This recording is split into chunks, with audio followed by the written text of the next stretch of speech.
My camera's not working, but I'm fixing it. Hold on.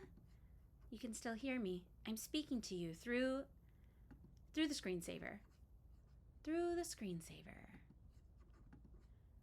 Okay, let's see if I can fix it now.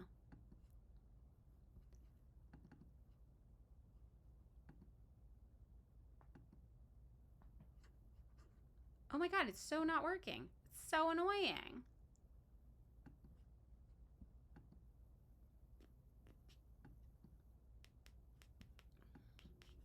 Okay, there we go. Are we in? Can you hear me and see me both? Can you both hear and see me? Yay! And Fork's yelling. All right. Okay, so you guys over here, we got a good crowd going on TikTok today. Come join us over on Twitch. So my Twitch username is twitch.tv/Madeline Pendleton. It's just like here, but with no underscore. And if you like the kind of stuff we've been talking about today, you're going to love our Twitch. Over on Twitch, we talk about current events from a left-wing political perspective. Today's Wednesday. We also will be doing a segment where we learn about some sort of weapons that are in the news. I don't know if you're like me, sometimes you read the news and they're talking a lot about weapons and I'm like, I don't know what that fucking airplane is. I don't know what that missile thing is. So we're just going to do a few minutes to recap things that have been in the news so we get a better understanding of the stuff we read. But I swear it's not all super dry like that. We talk about a lot of things you're probably going to like to learn about. So if you want to expand your mind, come on over to the Twitch stream. You're going to like it. And, oh, it's muted. Oh, I'm muted. Hold on. No? Yeah? Can you hear me? Yes, hi. Yes, hear me? Yes, okay, yeah. All right, so come join us over there. You're going to like it. Not muted here. That's all that matters. So last bit of Burger Reich actually is going pretty well. Burger Reich is less burgery and less Reich today. Maybe I'm just in a better mood. Maybe I'm just in a good mood. I don't know. I'm kind of like them today. I'm kind of into them. You know what it is? It's because I look pretty, so they're being nicer to me. So you guys come on over, learn about left-wing politics, expand your mind. How many people do we have over here on Realstream, on Communist Utopia, on non-scientific socialism stream? 194 is pretty good. That's not bad. So come join us. And we're going to talk about politics. They're coming up with a persona for me over on the Twitch stream. Tanksona. I love it. It's very quiet. I can make it louder. Should I make it louder for you guys? I'll make it a little louder. No, I'm not muted. I didn't use my mic because it kept breaking, so I'm using my MacBook. Should I try the mic and just try not to touch it too much? Okay, hold on. All right, is this better? Better? Okay, yeah. You guys come join us over there. I'm going to hang up with you, but yeah, if you like to talk about politics or you want to learn about the world or you're like, hey, wait a minute, maybe I have been thinking about the world kind of weird. Maybe I want to learn more about that. Come join us on Twitch. You might like what you hear. And we're really nice, and everybody in the chat is really smart. So if I can't answer a question for you, they will definitely. They're great. All right. Oh, Virgo, you're right. Okay, I'm going to start ignoring. You're right. Okay. All right, hang up now. Bye. Okay.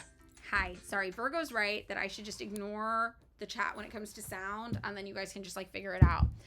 The only question I'm going to ask is, should I try to use the mic or not? Because yesterday it was so finicky, right? If I close the door, Zay can't come in, and then I can leave the mic in one place and not hit it or anything. I think that's the solution. Does that sound fine? Okay, we'll just do this then. Hello, everybody. Good morning. Welcome to the Twitch stream. Yes, hi. Hi, Kane Redfist. Welcome. Utah, my favorite state. Hello. Ultra Vacant, can we talk about your views on Kosovo? We went and had some interesting conversations with people there about how they view the whole situation. You know, I had some friends in college who were from Sarajevo, and they had interesting perspectives too. I am, though, going to be talking about that all in my podcast, so I have to wait for part 3. Sorry, we skipped part 3 this week. It's going to come out next week, so I feel like I'm going to hold off, get my whole podcast up, and then we'll deal with it that way, right? I just feel like I'm not going to give it all away. Can you elaborate about Marxist-Leninism being the only left-wing ideology? I can.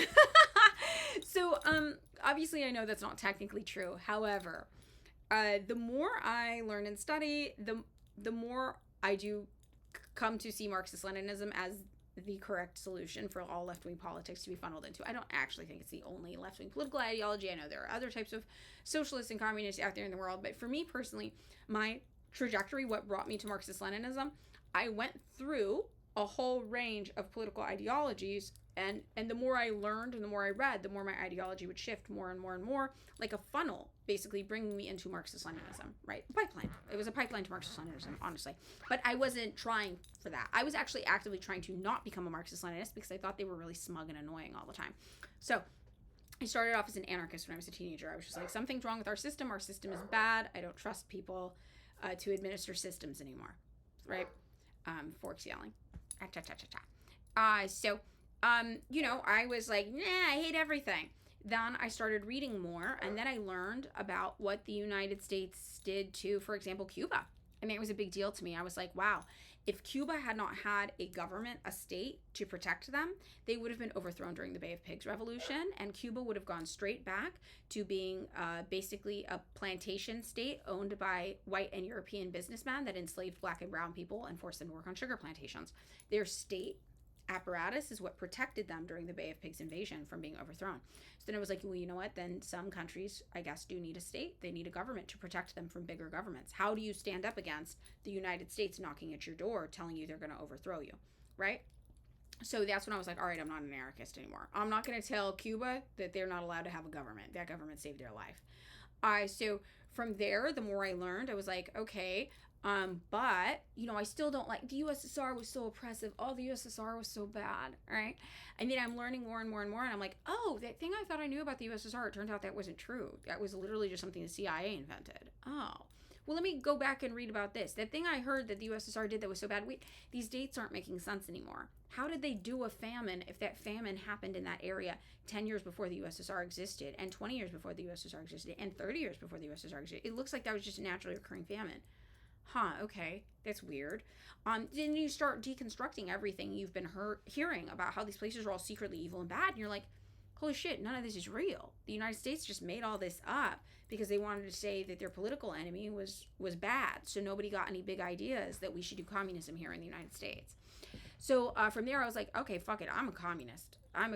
Communism is the common thread here that's helping these people who've been in these really, really bad situations before their revolutions. And then from there, I was just kind of like, well, I'm just like a general. I'm like more of like a left com, like, and I used to say this, if you can't get an anarchist on your side, what are you doing? Right? Anarchists, we're so easy. How can you not get an anarchist on your side? Right? So I'd be a communist, but more of a left com because I don't understand why you'd be fighting with anarchists. And then pretty soon I started fighting with anarchists. And I was like, we are just repeating things that aren't true. Just stop doing that. Stop repeating things that aren't true and we won't have this problem.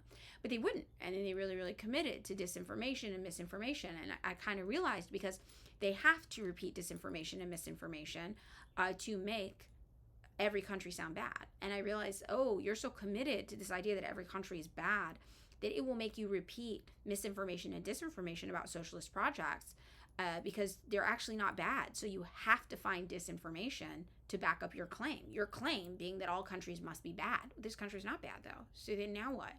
So now you just go find bullshit that's not true to say they're bad. Because they have to be bad because you're operating from that one premise. And I didn't like that. And so next thing you know, I'm fighting with anarchists. And I'm like, well, now I'm the one getting called authoritarian. Why? Because I think that you need a government to administer things like insulin. Because I think that you need a state apparatus to protect you from places like the United States government.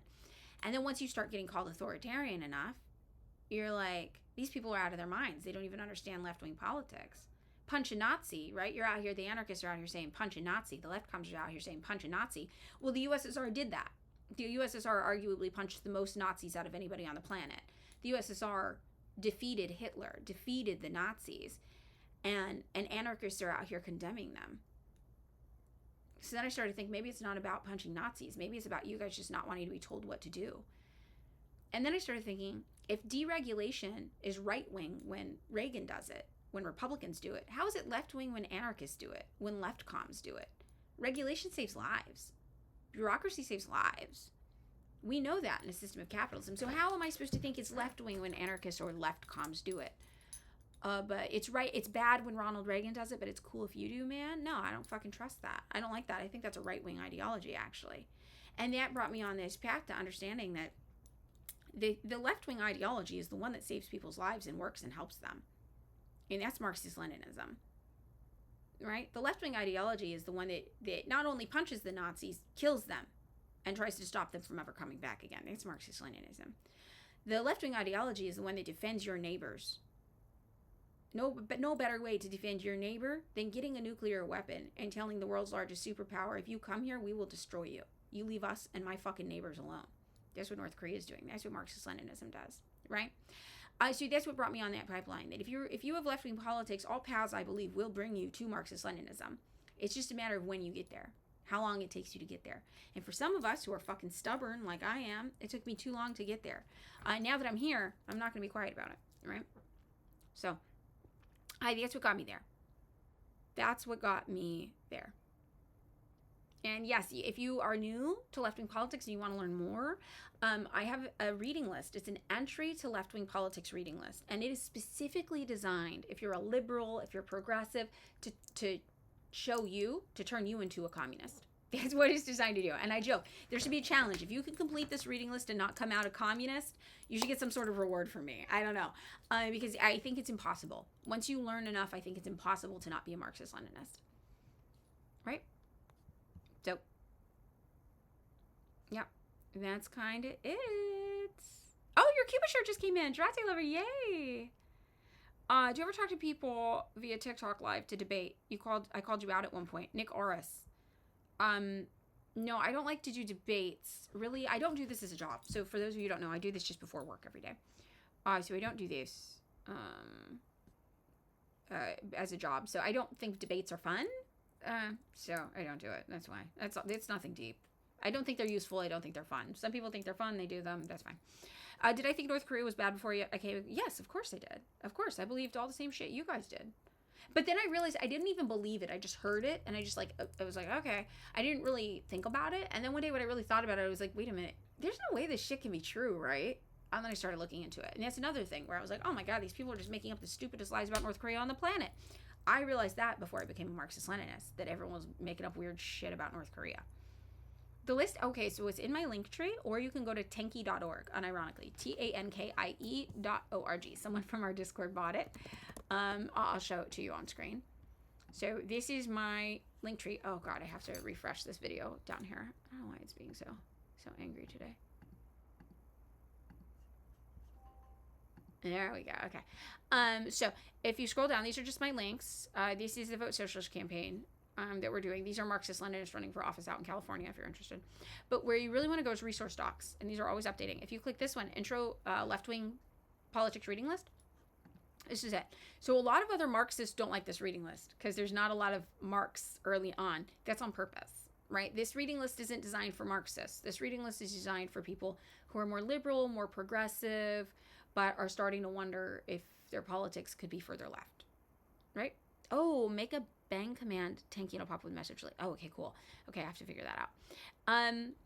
The Gotco.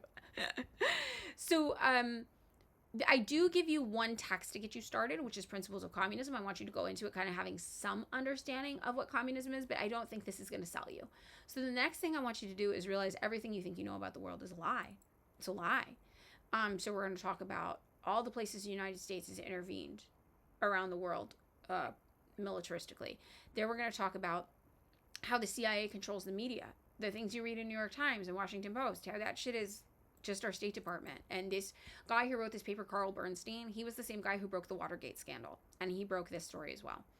On anti-communism, on why you hear so much anti-communist propaganda. The Jakarta Method is in there, Vincent Brevins, and also Black Shirts and Reds, Michael Parenti, on fascism and capitalism, to truly understand the nature of how the world exists around you today.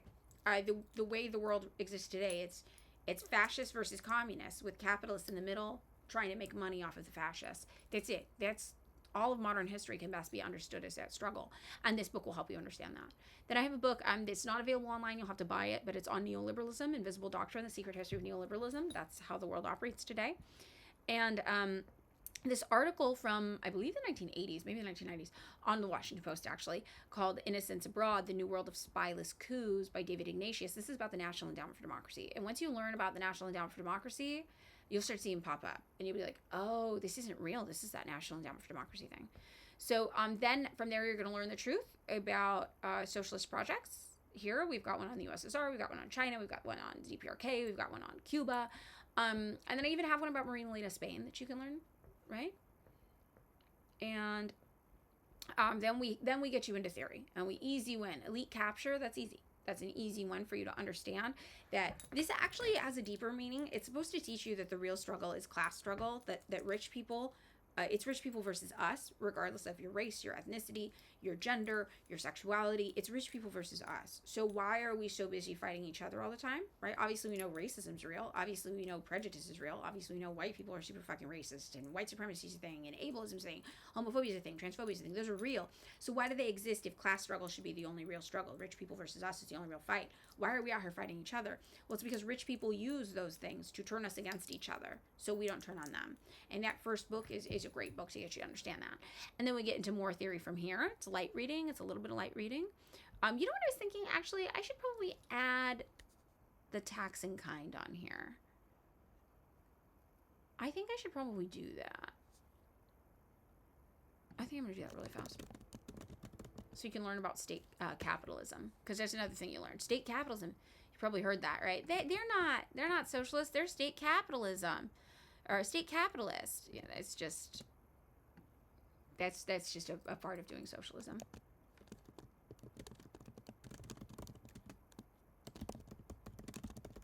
So we'll add that in there too. Oops.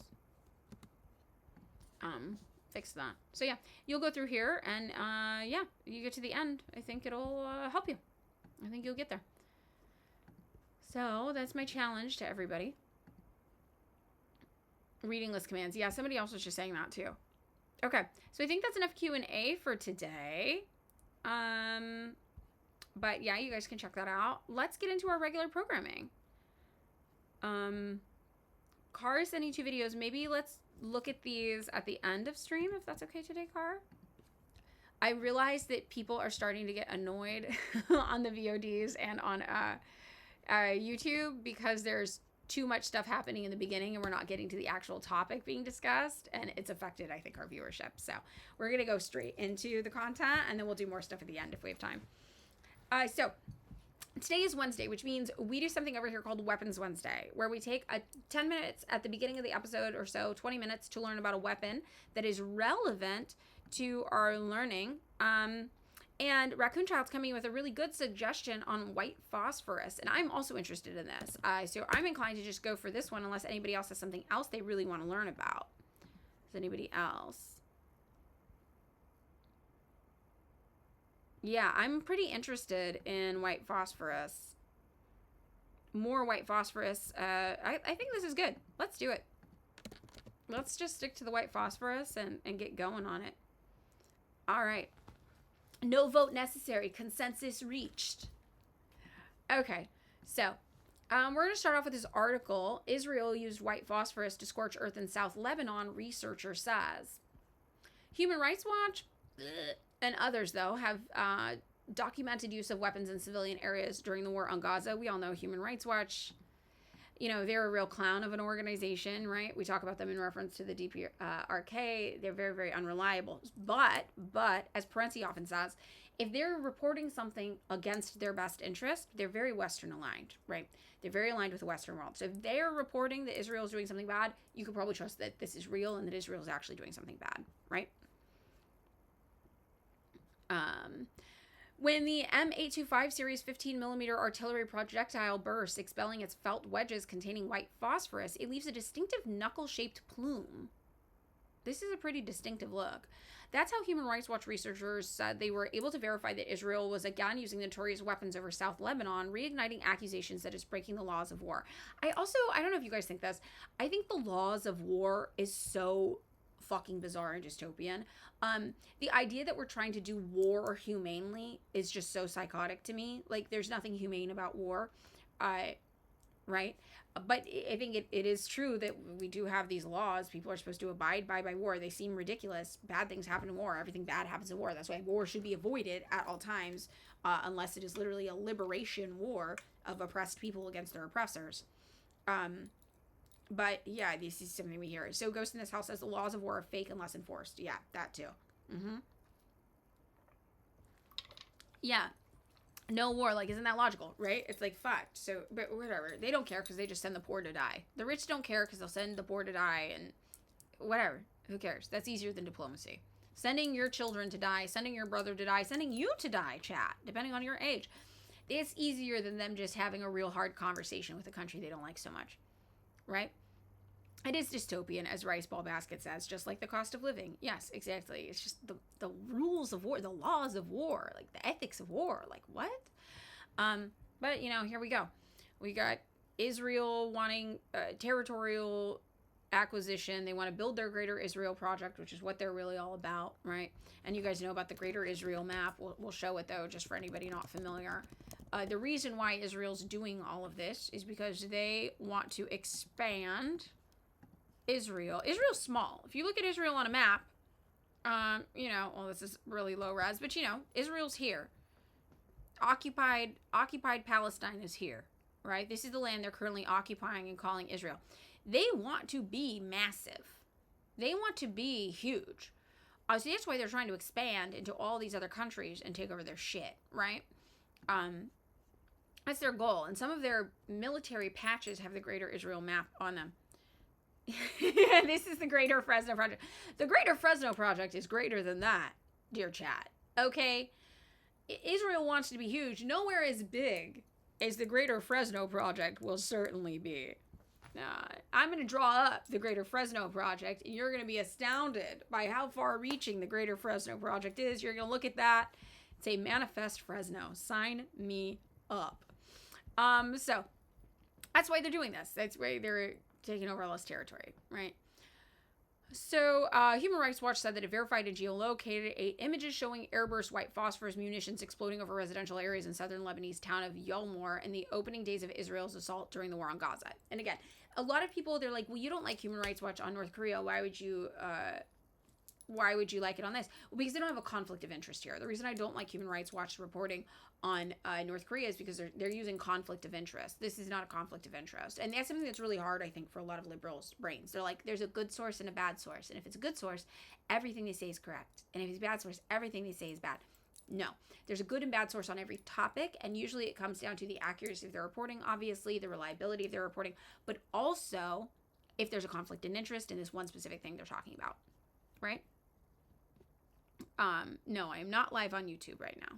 I never go live on YouTube. I have that one pulled up. Is that, yeah, this one, Raccoon Child? We'll look at that one too also. So, yeah, that's a good thing to remember about sourcing, right? Since then, more videos have emerged purporting to show white phosphorus munitions exploding over South Lebanon. And researchers say that with 800,000 Lebanese people displaced from the region after Israeli forces ordered them to leave, many more uses have gone undocumented. So, we're going to watch this video.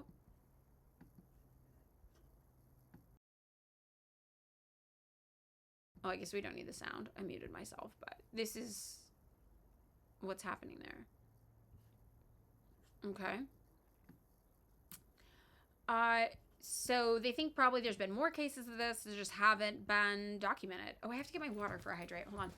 Mini skirt. No crotch. No crotch. Haha. Very modest. We're so modest. Okay, yeah. So, I'm hydrating.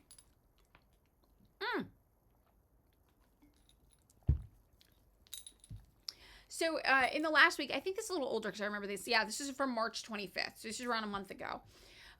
Israeli soldiers were facing fierce resistance from Hezbollah fighters in South Lebanon despite an intense bombing campaign.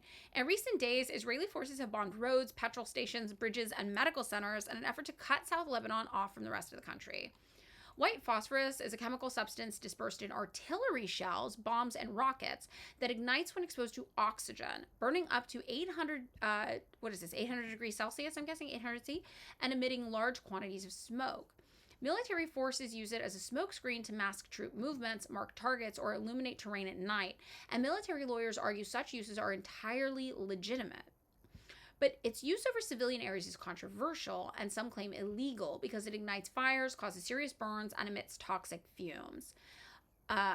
Ahmad Beydoun, an architect and PhD researcher at Delft University of Technology in the Netherlands, documented and mapped nearly 250 uses of white phosphorus by Israeli forces between October 2023 and November 2024. The last time they launched a full-scale attack on southern Lebanon. There's a poll going if you're pro-Fresno or anti-Fresno. Uncommitted. Pro-Fresno. I'm voting.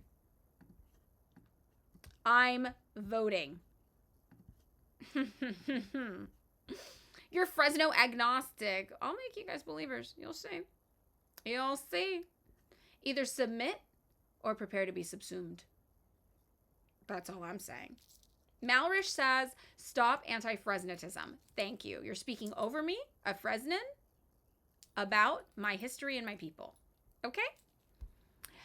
Beydoun, who said his count was a conservative estimate, 250 uses of white phosphorus on southern Lebanon, by the way, found that 39% of uses were in residential areas, 17% in agricultural, and 44% in forested or open terrain. I think the Israeli army's thinking is that they use it to burn down fields for visibility or so that people or Hezbollah militants aren't able to hide under the trees. So according to a report by the Lebanese nonprofit Public Works Studio, white phosphorus was used to burn more than, I'm going to use acres because I'm American, 4,900 acres of southern Lebanese countryside, including 873 hectares of dense forest with gum trees and vast areas covered with oak and pine trees. It can also lie hidden in the soil and spontaneously combust when uncovered by farmers, posing a continuing threat if the people of South Lebanon are able to return to their homes. And the effects can also be systemic, the report warned, as repeated white phosphorus strikes saturate the soil with phosphoric acid, along with toxic heavy metals such as cadmium, lead, and zinc. Together, this accumulation can reduce microbial diversity, deplete soil fertility, and decrease agricultural productivity.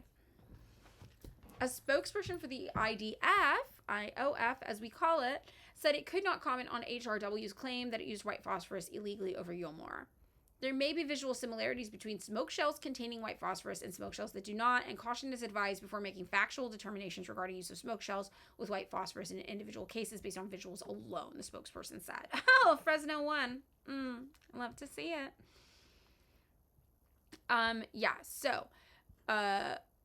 This is what's going on.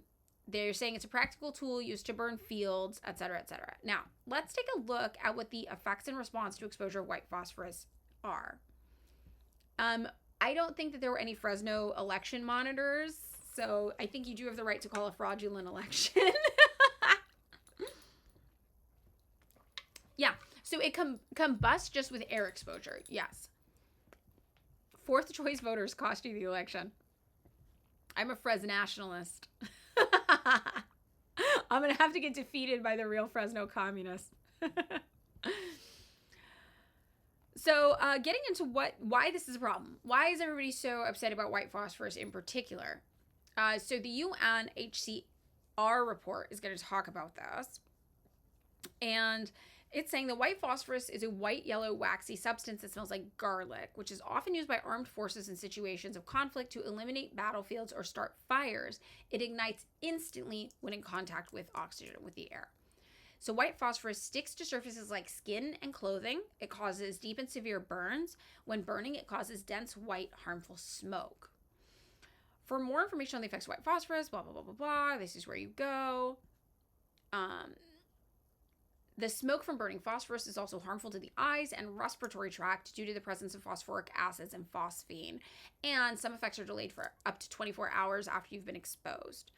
So if you get severe exposure, you can get cardiovascular effects, you can collapse, you can have renal and hepatic damage, depressed consciousness, and even fall into a coma.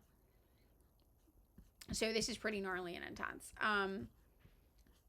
It's napalm on steroids, Ghost in His House says. Wow. And I always think about this story from the Korean War, which really haunted me. I've said this before. It's just so horrible.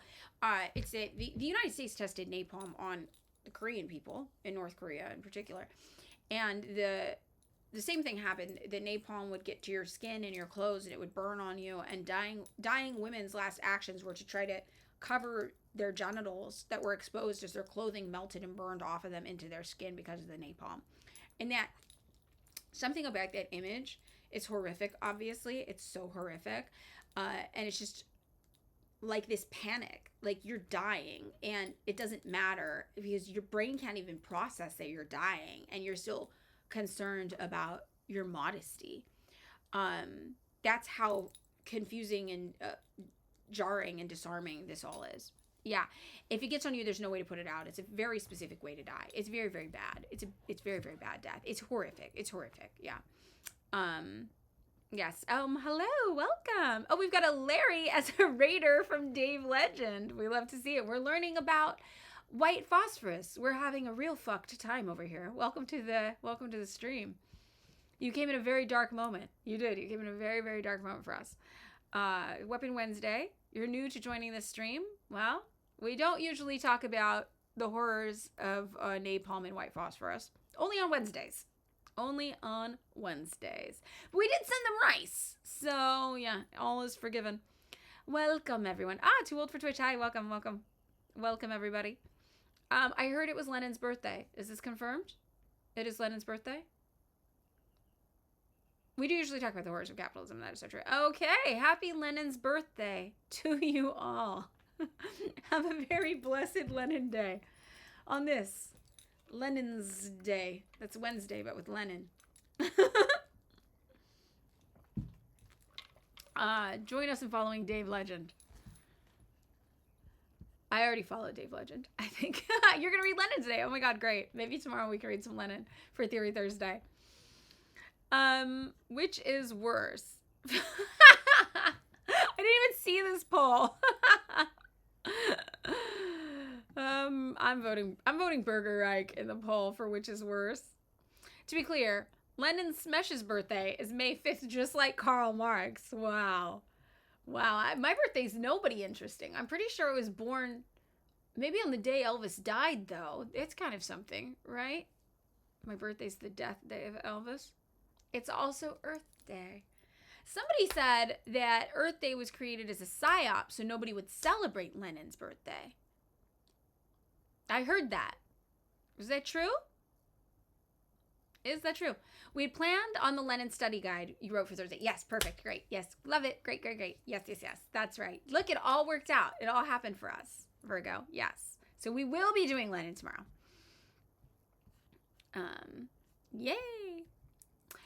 All right, so that wraps up Weapons Wednesday. Is a little bit of a palate cleanser. We will be reading the Conservapedia entry about Karl Marx provided to us by Z the Commie. Thank you for sharing. And after that, we'll get into our regularly scheduled programming. Why is my internet? Except I'm dealing with the fucking horrors of Spectrum. My internet's just not working.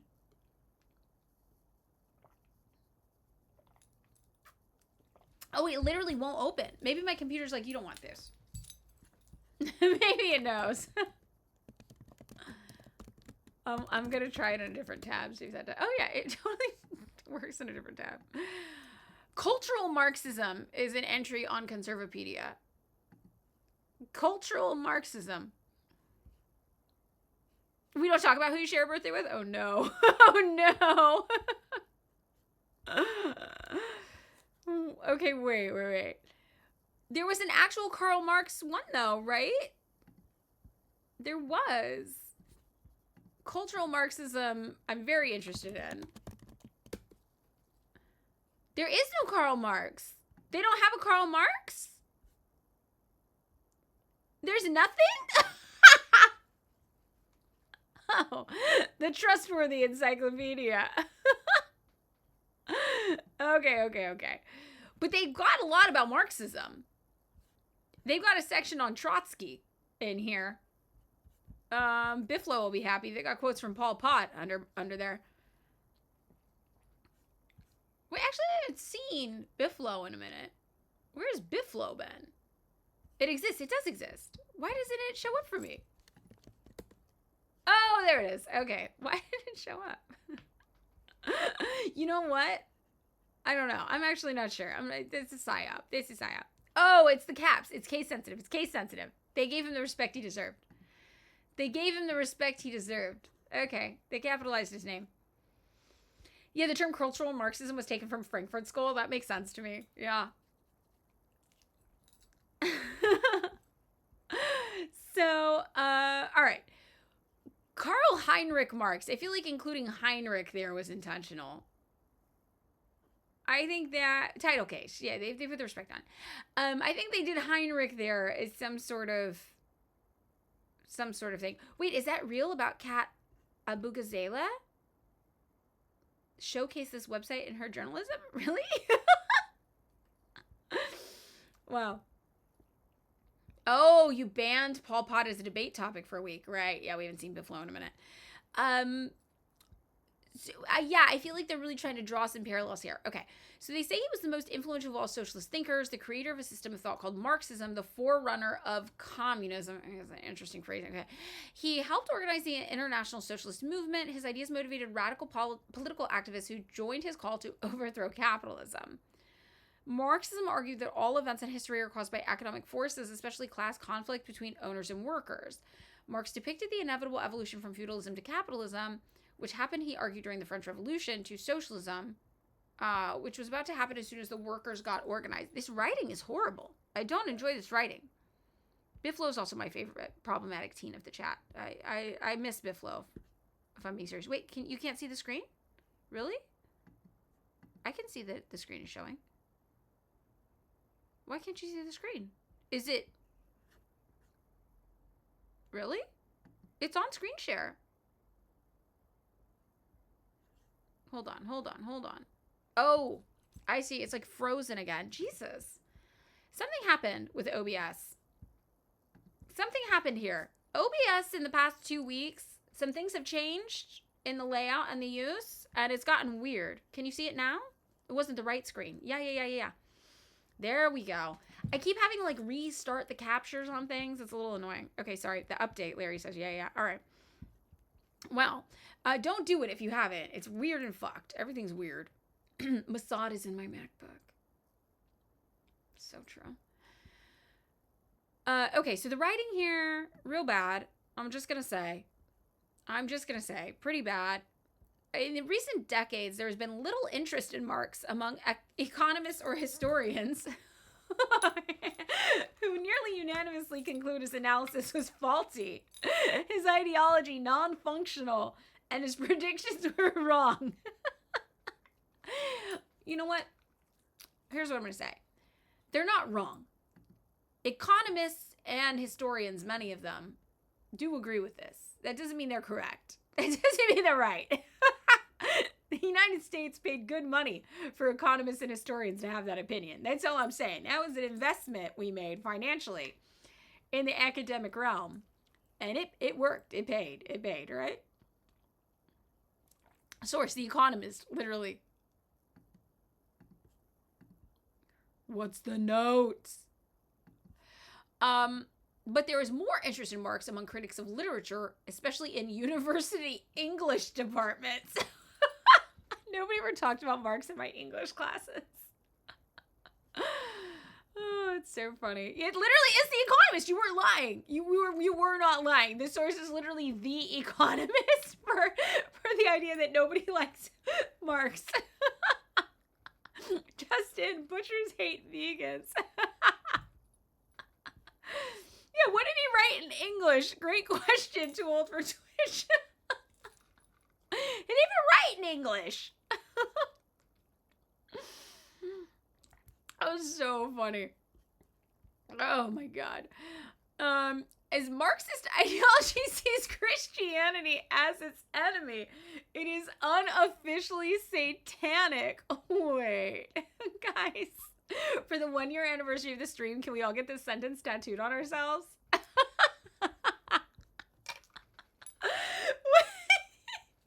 Marxism, unofficially satanic. That's amazing. This is so cool. Oh, I love Burger Reich.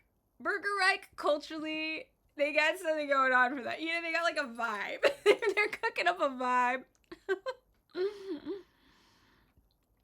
I love it.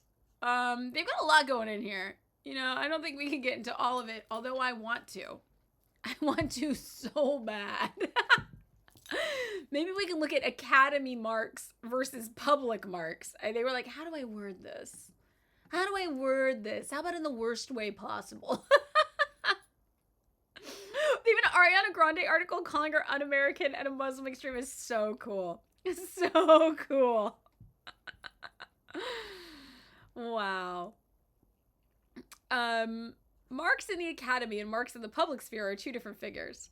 It is an axiom within the Academy that marks in the public sphere is a vulgar misappropriation. I bet it is. In the Academy, in that Frankfurt school we were talking about. Even Marx once commented, I am not a Marxist. There was an if statement before that. There was a qualifying statement that started with if, but, you know, they don't need that. Referring to the treatment of his theory amongst his own contemporaries. This largely displays at least the freedom of interpretation intrinsic within Marx and the volatility of his content. Oh my God, that's so funny. For anybody who might be new to understanding Marxism, there are some things you need to know to really understand this. Is that, first and foremost, there's this thing I'm going to show you guys called the Frankfurt School and the CCF. We'll look up CIA too, see if that helps. So this is a good article. I've read this article before. I've recommended it to people. So basically, what you need to know is that the U.S. government tried very hard to intentionally find a way to neuter Marxism. So communism was getting very, very successful. Obviously, we were in the middle of the Cold War, and the U.S. government wanted a way to make it so that all these people that were interested in Marxism would not actually turn to creating worker revolutions that would lead to projects like the USSR. They wanted to make it so that if you liked Marxism, you would never do anything that would fundamentally threaten the hegemony, the power of the United States government, especially on an international stage, okay? So if you're new to all of this. So what they thought up was this. We're going to make a version of Marxism that is so academic that it doesn't actually have real life application. That anybody who actually tries to go out and have a worker revolution and create a socialist state, that they are not doing Marxism, really, if you think about it. And we know that's not true, obviously. But that is what the United States government invested a lot of money into trying to make happen. They wanted you to think that the correct way to be a Marxist was to basically never do anything that upset the U.S. government. So they set to work doing this, okay? Yeah, I'll share this link with you guys. I have to make a tiny URL because I can't copy and paste into the chat. It won't let me. So this is just one thing about this that I've read before, but there's some longer and more academic articles about it as well. Yeah, Obsis just shared it as well. So what they basically did is they started investing heavily in schools of academic thought that pushed forward this idea that the USSR, that wasn't really Marxism, that wasn't really communism, and specifically that Stalin was somehow anti-communist, right? And this is where today we get our very left-com schools of communist thought coming from. And I like to say, what's the point of being a communist in theory? I'm a communist in practice. I'm not just a communist up in my head in theory. I'm a communist in practice. But when you encounter people who seem to call themselves communists, to be very interested in Marx, to want to be able to quote Marx with you, but then go around saying shit like China's not communist, you know, well, Stalin wasn't doing communism, right? This is where that headspace comes from. It comes from this world.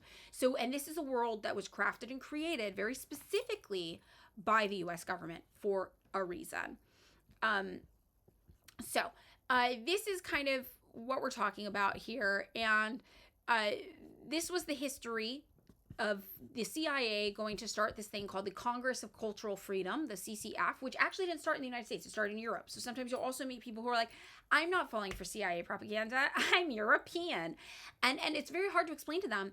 The CIA actually doesn't exist to dupe Americans. The FBI is supposed to be in charge of duping Americans. When we look at the things that the Americans have been subjected to in terms of disinformation, misinformation, COINTELPRO, that's the FBI doing that. The FBI is tasked with counterintelligence programs here within our borders. The CIA is actually only tasked with things related to foreign policy.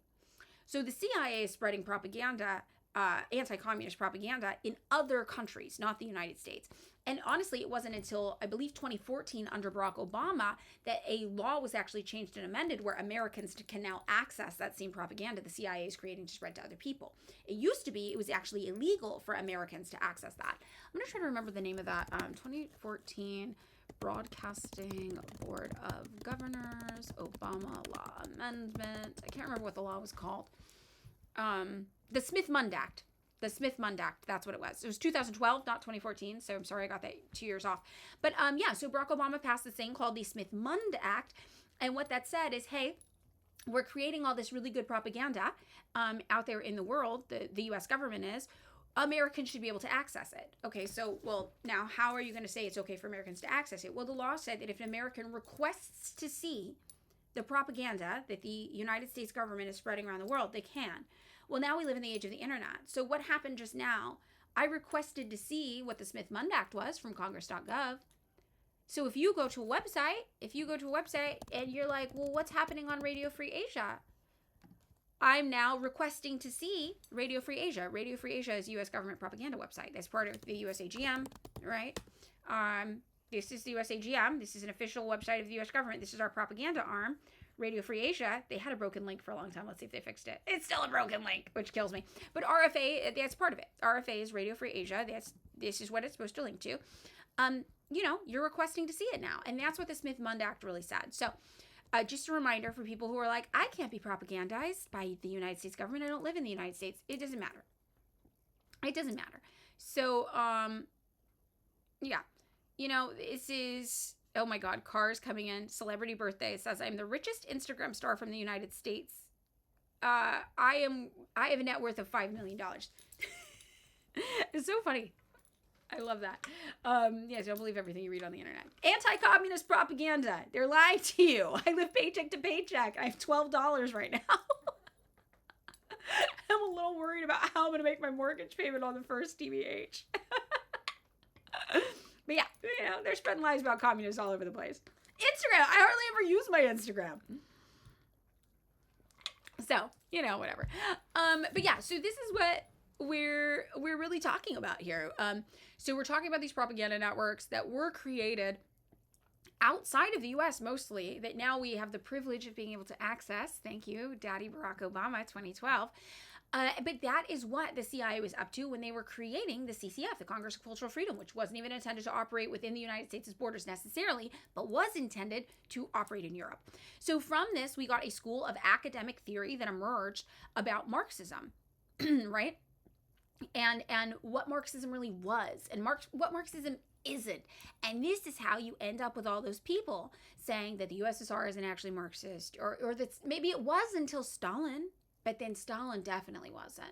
I think China isn't Marxist, right? I would argue even some of those people are influenced by this, who are like the Dengist reform policies weren't Marxist.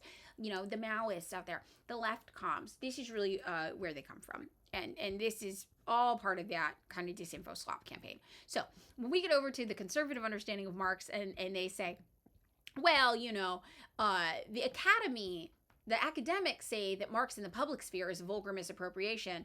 I mean, they're not wrong that some academics do say that. They just happen to be academics who are either on the CIA payroll or came from a school of thought that was, right? Those are those academics who say that. And it's very specifically that is actually a bastardization of Marxism that is used in academic spheres and circles to discourage actual Marxism from spreading. Oh my God, thank you, Rob. So yeah. Oh my God, Big Got Co. I know you've trolled. You're our troll, and I know that, but this one went too far. Big Gotco just said I don't Kim my shit, and it shows.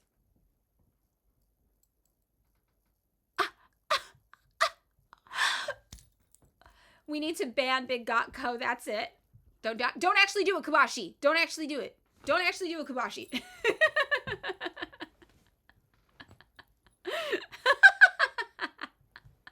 Gotco's timed out. Think about what you've done. Think about what you've done. They are all so quick to talk about leftist infighting. The real leftist infighting is Big Gotco saying I don't Kim my shit, and it shows. Okay, Tunnel Vision originally formed as a 3-piece band with Hayden Hansen as the lead singer and guitarist. Oh, that's so cool. Love it. I love AI. I would actually pay, the thing about Big Gotco, who I know can still hear this, that is interesting, is that when Big Gotco is not trolling, they actually come in with like some banger historical Marxist analysis here and there. And whenever I see it, I'm like, respect Big Gotco. And they're so casual about it. So it's not like Big Gotco like it doesn't know it. They're the good troll. They are the troll that we need. It's so good. We gotta let I need Big Gotco back though. I love them. So all right, so that's where this is coming from. I think that's important context for us to have. Understanding Marx. If you're new to understanding Marxism, if you're wondering why there's so many well-intentioned people on the internet who call themselves Marxists who are running around here saying shit like, Stalin wasn't a communist. They got psyoped. They got psyoped by big CIA. It's really sad. They don't know it. And these are people who do know Marx inside and out. They know Marx so well, they know how to manipulate Marxist text to make it sound like there's never been a place that's actually had a successful worker revolution ever, right? And I'll find myself arguing with these people sometimes, and I'll be so confused because, I was arguing with one the other day who basically said that if you don't immediately abolish money and switch to a labor voucher system after your worker revolution, you're not actually doing Marxism. And I was like, this is the most psychotic thing I've ever heard in my life. What are you talking about? And then it turned out they were leftcon. They're from this school of thought, right?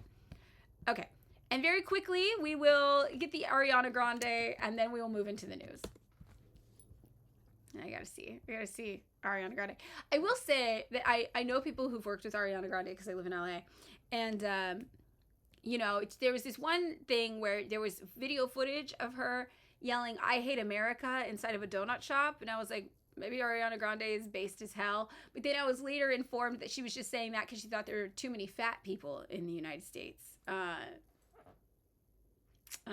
that was a big letdown. Yeah. I had friends who were like her stylists and stuff like that. Her wardrobe stylists. I had 2 friends who did wardrobe for her. I know. That's okay. We're going to get there. So yeah, here we go. This is a liberal feminist, active supporter of the homosexual agenda. Same. Has a homosexual brother. Also supports homosexual abortion. Wording unclear. Supports homosexual abortion. The Islamic terrorist attack at the Manchester Arena killed 23 people and wounded 139 during an Ariana Grande concert. And the attack took place after she made statements expressing sympathy for Islam. Do they think Ariana Grande bombed her own concert? Yeah, oops, all body shaming. Wait, what? Supporting homosexuality. Oh my God. I think they're saying she bombed her own concert. Anti-Americanism. Love. Wow. We learned so much this morning, chat, about phosphorus, which is not fun. I did not enjoy that. And then about Karl Marx in the eyes of the American conservative. And then that Ariana Grande bombed her own concert. Ariana Grande did a terrorism. We learned that. So no, let's not do the birthdays now. Let's get into our actual content. It's already 10:43. I'm worried we're gonna run out of time. Let's get into it. I don't like to see people be weird about me on the internet. It's really annoying. I get all upset because I don't like to see things that aren't true. I hate misinformation. And when it's you, all you see, you just know it's all misinformation. I'm like, what the fuck are these people? That's not true. And then I get super locked in and that becomes a whole thing. Okay, so let's get into our actual content for the day now, an hour later.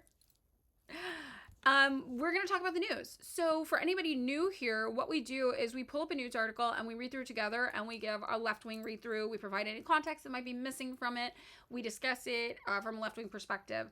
And this is a period of time right now, starting now, where you can share any links to articles you found interesting, anything in the news you think we should talk about today. And after a few minutes of submissions, then we will do a poll. So then we'll all get to vote. So does anybody have anything in the news that interests them today? I'm going to look up what's going on as well. And we are going to see. We got one from Timison. Oh, okay. Info Lib News. This is, let's do like only articles only though. So we have like a read through. Does anybody have a read through? The Gray Zone articles on your clipboard? Send it again. Oh, you wrote a pamphlet on Palantir's manifesto. That's interesting to me. Video about the Uyghurs deconstructing U.S. propaganda about it. I'm really reticent to show a lot of videos because my videos keep getting in trouble with YouTube when I export them for showing other people's content like that. So that's just a consideration because of like copyright infringement and stuff. All right, so we have again the Gray Zone article, which is interesting. We have ice glasses. Okay, that's interesting. Deaths and disappearances of scientists. That's really interesting. What else do we have? We have Iran firing on 3 ships, escorting 2 to its coast. Okay. The scientist is interesting. We have Tucker Carlson apologizing for misleading people on Trump. We're implicated in this for sure. Oh, the Tucker Carlson. I've heard this. Tucker Carlson's like a radical independent now or something. Let's just cover the video with emojis. Oh, that's smart. I didn't know that was a thing. See, I got to learn from Larry. I got to actually start watching Twitch streamers. The Mamdani Act we talked about yesterday. We did talk about the Mamdani yesterday. Totally good source here. Working towards human rights in North Korea. Wait, you could definitely send bad sources if they're long articles that we can work through. Also, everybody, if you're like, here's some propaganda slop for us to deconstruct, that's fun too. We're allowed to do that. I bet Tucker is going to run for president. I think that is correct. Yes. Okay. I feel like we have a few. Is there anything less or anything else? Not less. I'm going to see if there's anything that interests me to throw in the mix real fast. A representative who was 80 years old just died. You're so old. You're so old. China has a retirement age of 55 years old for women, by the way. And yes, women get to retire earlier than men in China. So, take that, feminists. Take that, American feminists. Like, why? I'm looking at the news. I'm just like, Trump is going to reclassify weed. Democrats think that Kash Patel's an alcoholic. Just the slop of it all. The slop of it all. The Mamdani tax. Wait, okay, this one we're not going to read, but I just need you to read this headline so I'm not alone. Trump will participate in marathon Bible reading event with other top Republicans. This guy, this pedophile, this guy who tries to fuck children is going to read the Bible to you. This one, just in case you were wondering. This guy who slaughters civilians and thinks that you're supposed to have sex with children is gonna read the Bible to you. He wants you to know what God wants. This is what God would want. God would want that, I think. He's like, oh, welcome, Mothman Music. Mothman Music. Yeah, hi, happy here. He wants you to know what God has to say. Amazing. It's just real. I love it. I love Burger Reich. I'm about that Burger Reich lifestyle. This is peak Burger Reich, actually. This is peak Burger. Like, this is like a parody. This is like if a cartoon did this, you would think it was a joke, but it's not a joke and it's not a cartoon. It's just our lives. That's just our lives. So that's cool. Okay, love that. All right, we got another one here. Oh, okay. Some CIA got iced. This is an interesting one. Timison. NK News still sounds interesting. I might have already opened this. Yes, I did. I did open that one. Thank you, Car. Okay, we got a few. Oh, wait. The Southern Poverty Law Center was indicted on federal charges. Interesting. You know what? First time chat, one who reads. There is plenty of mass slaughter and pedophilia in the Bible. You're right. Maybe he is the right man for the job. This is the orientation I needed to reframe this. I think you're correct. Okay, Virgo's ready for the poll. Let's see how many options we have. So we have Trump set to classify marijuana soon. He's really trying to up his numbers. First, he's saying that there's no tips on, or no taxes on tips, and now what? He's making weed legal? Yes. So he's like, the numbers are low.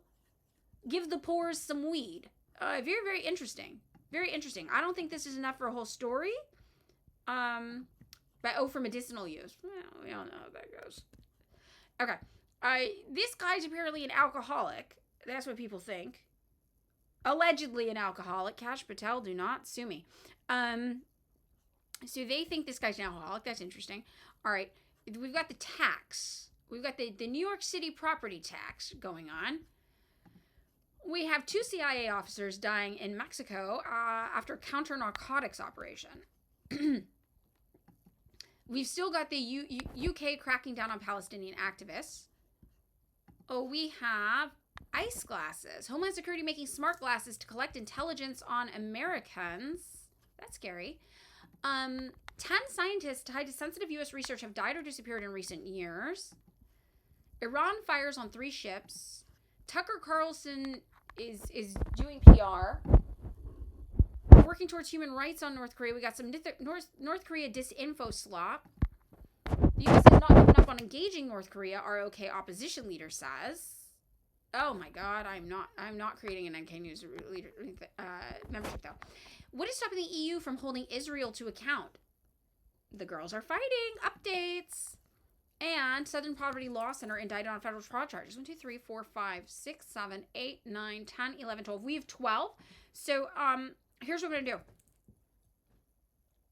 The microphone? Really? Again? Fuck. I'm so sorry, guys. I'm so sorry. Remove 2 and do a runoff. That's what I'm going to do. I'm going to get rid of the North Korea disinfo slop. And then we'll do a runoff. Okay. Virgo, are you ready for a poll? Mike, good? Okay, good. We're going to do a runoff. We're going to do 2 polls and then a runoff. Okay, so first poll is going to be Kash Patel. New York tax. CIA dead. UK versus Palestine. And ISIS spying on you. Other ways to do the poll. Malware, don't give me options right now. I can't even figure out how the fucking microphone works on this thing. That is actually helpful, though. That is actually helpful, but... Okay, poll 1. Everybody, you know the rules. Vote or gulag. Voting is mandatory. It is compulsory. Vote or gulag now, like your life depends on it. This is one of 3 polls. We are in poll mode. We're employing that democratic ideal of communism amongst us all. It only works if you participate, though. So get out there, do your civic duty, make the chat great again. Make the chat great again. Get it. Does anybody have anything else they want to talk about while we wait for this poll to conclude? I could sing a song for you. If not, that's a threat.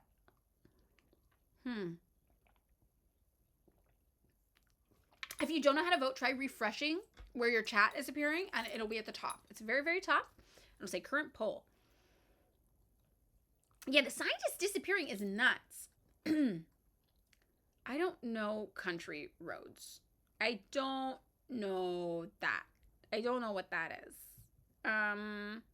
Vote or you're a lib, Kubashi says. Correct. Okay. Oh, yeah. We can do one of Car's TikTok links while we do this. I like that. Thank you, Car. Great idea.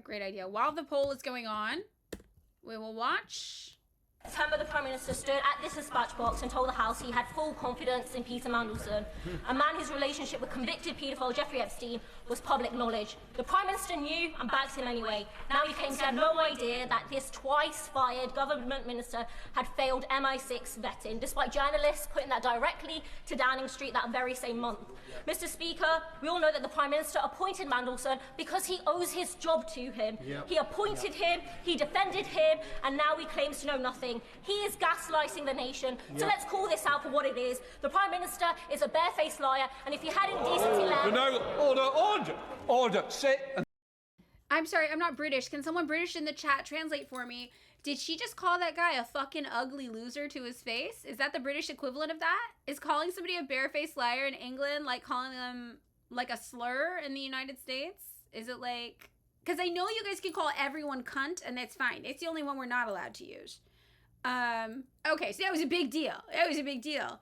She was basically like, I fucked your grandma, you fucking loser ass bitch. Like, that was the equivalent. Okay, all right. I thought so. And the reaction, they were like, oh! So I figured that it meant something different there. Yeah. I like it. I like him. Okay. Leave now. I'll name you otherwise. I'd go now if I were you. He said leave? Oh, it was offensive. Oh. Okay.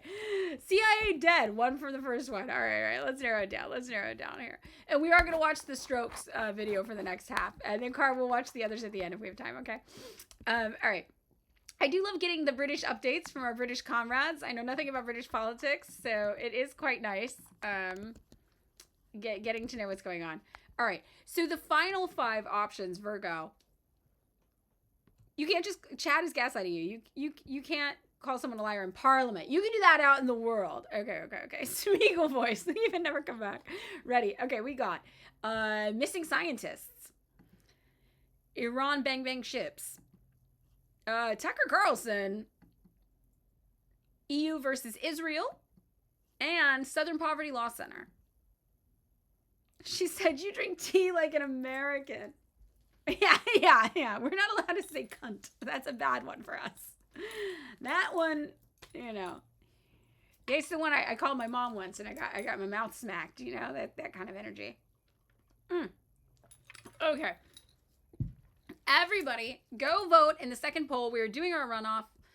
And we are going to watch the Strokes at Coachella.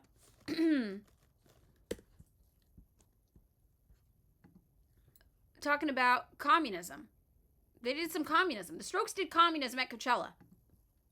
I don't know. I didn't expect it either, but here we are. It's been a Strokes-filled 2 weeks for fans of the band, and they signed off in spectacular fashion at the weekend, in a way that no one saw coming, but there were signs. For those that don't know, Coachella is spread over consecutive weekends in California, with I can't watch this video.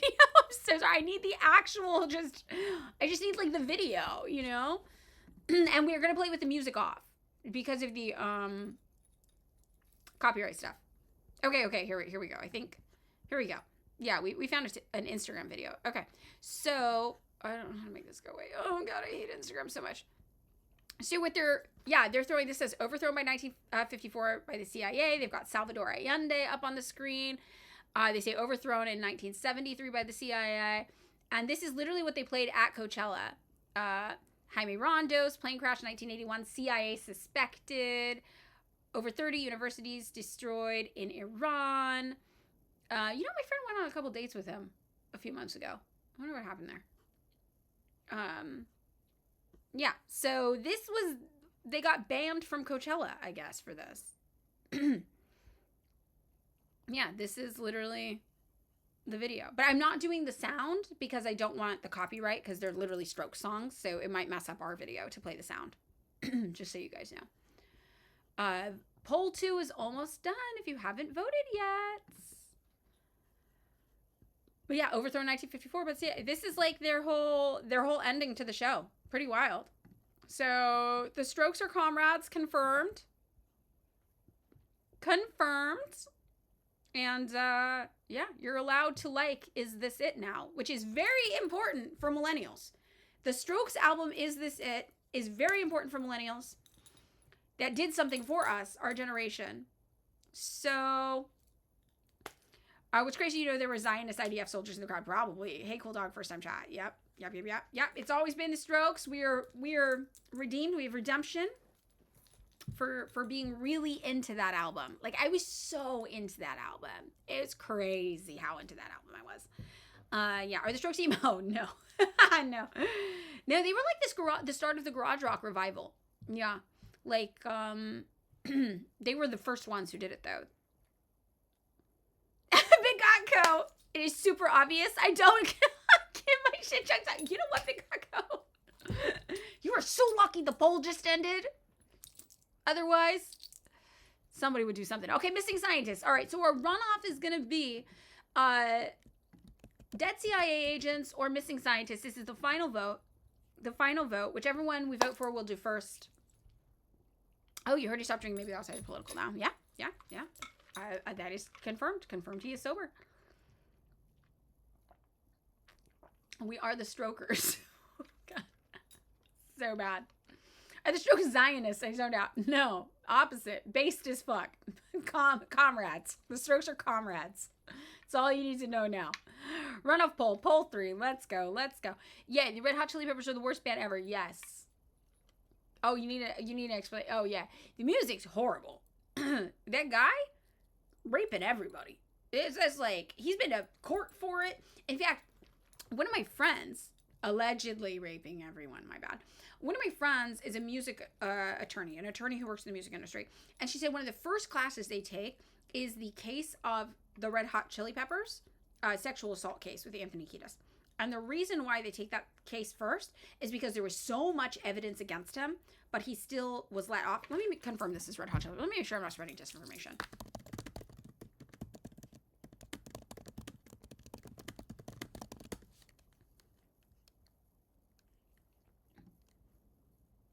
Yes. I'm pretty sure this is him. Yes, I think this is correct. Yes. Okay. So, yeah, they learn about this, that there's so much evidence and he's still, nothing bad happened to him because everyone just liked him. And so they take that class first to learn that your evidence only goes so far. What really matters is public perception. And that's how they learned that lesson, because there was so much evidence about him. I'm pretty sure that's the case that they used. If it wasn't that case, it might have been like, I don't know, Led Zeppelin or something like that.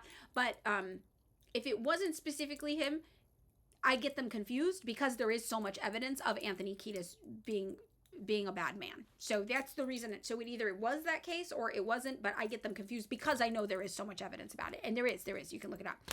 Anthony Kiedis is a serial creep, predator man. So yeah, and their music's bad. So I got no reason to be involved with that. Mel May, hi.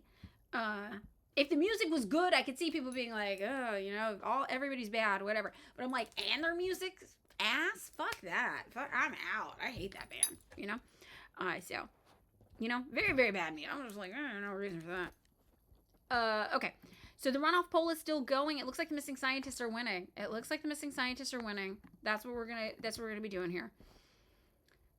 Yeah, right now he's with like a child bride of some kind, right? Doesn't he have a child bride? Oh no, he doesn't have a child bride right now. Does he? No, his girlfriend's 30. Never mind. 30. Is that 2 months ago? People were saying that. Maybe he used to have a child bride. But not anymore. 30-year-old girlfriend. Age-appropriate girlfriend. Okay. He was with a 19-year-old. Yeah, I did remember that as well, Lilith. Yeah. Okay, missing scientist one. Also, all of that is allegedly. Anthony Kiedis, don't sue me. Contrary to what CelebrityNetWorths.com tells you, I don't have money. All I have to my name is a 2017 Kia, and I kind of need it. So. All right, yeah. Cuba counting people as their youth until their 30s. Yeah, 35. In Cuba, you're considered youth until you're 35. All right. Dave Grohl is with a 19-year-old.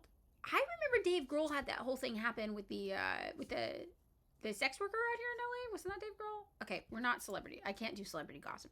I'm going to get it all wrong. It's a whole thing. All right. right, let's get into the news. At least 10 scientists tied to sensitive U.S. research have died or disappeared in recent years, sparking federal investigation.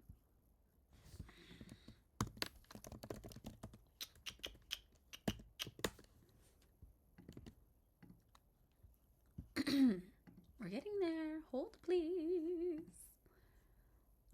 Do you guys notice my voice is all fucked up again?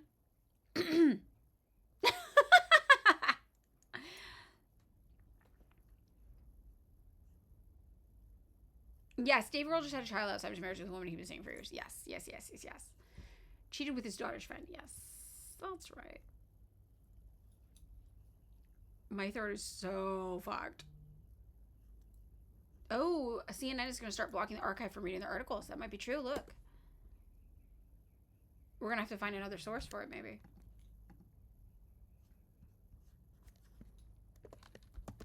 Let's see.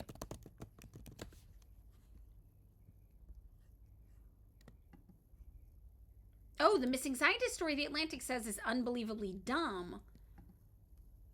Okay, Fox News is reporting Congress briefed on U.S. missing scientists. I don't think we're going to be able to do it. I think they block it. I think you blocky block. Oh, okay, let's see. Archive.is. Oh, no, it worked. It worked. It worked. Okay. So let's read. We get this beautiful picture of the White House. Okay, great. I needed that. Or the house, not the White House. The House of Representatives, where they all go. Their little house. Why are they paywalling propaganda? Great question, Kami Quinoa Club. They should be trying to really get this stuff in front of everybody. Right?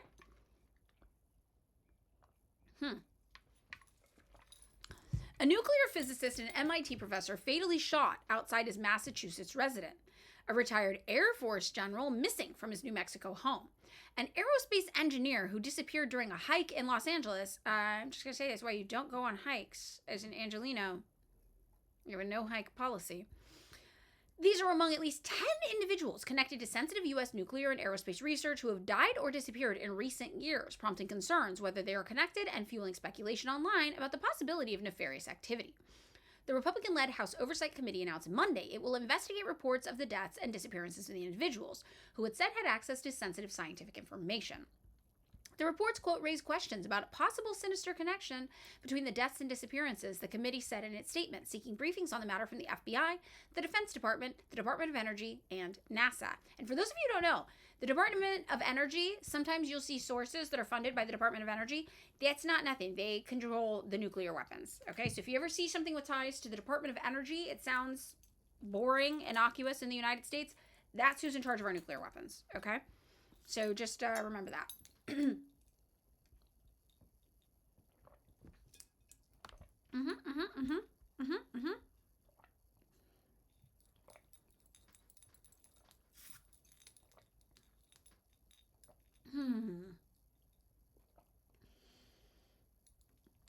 so hydrating.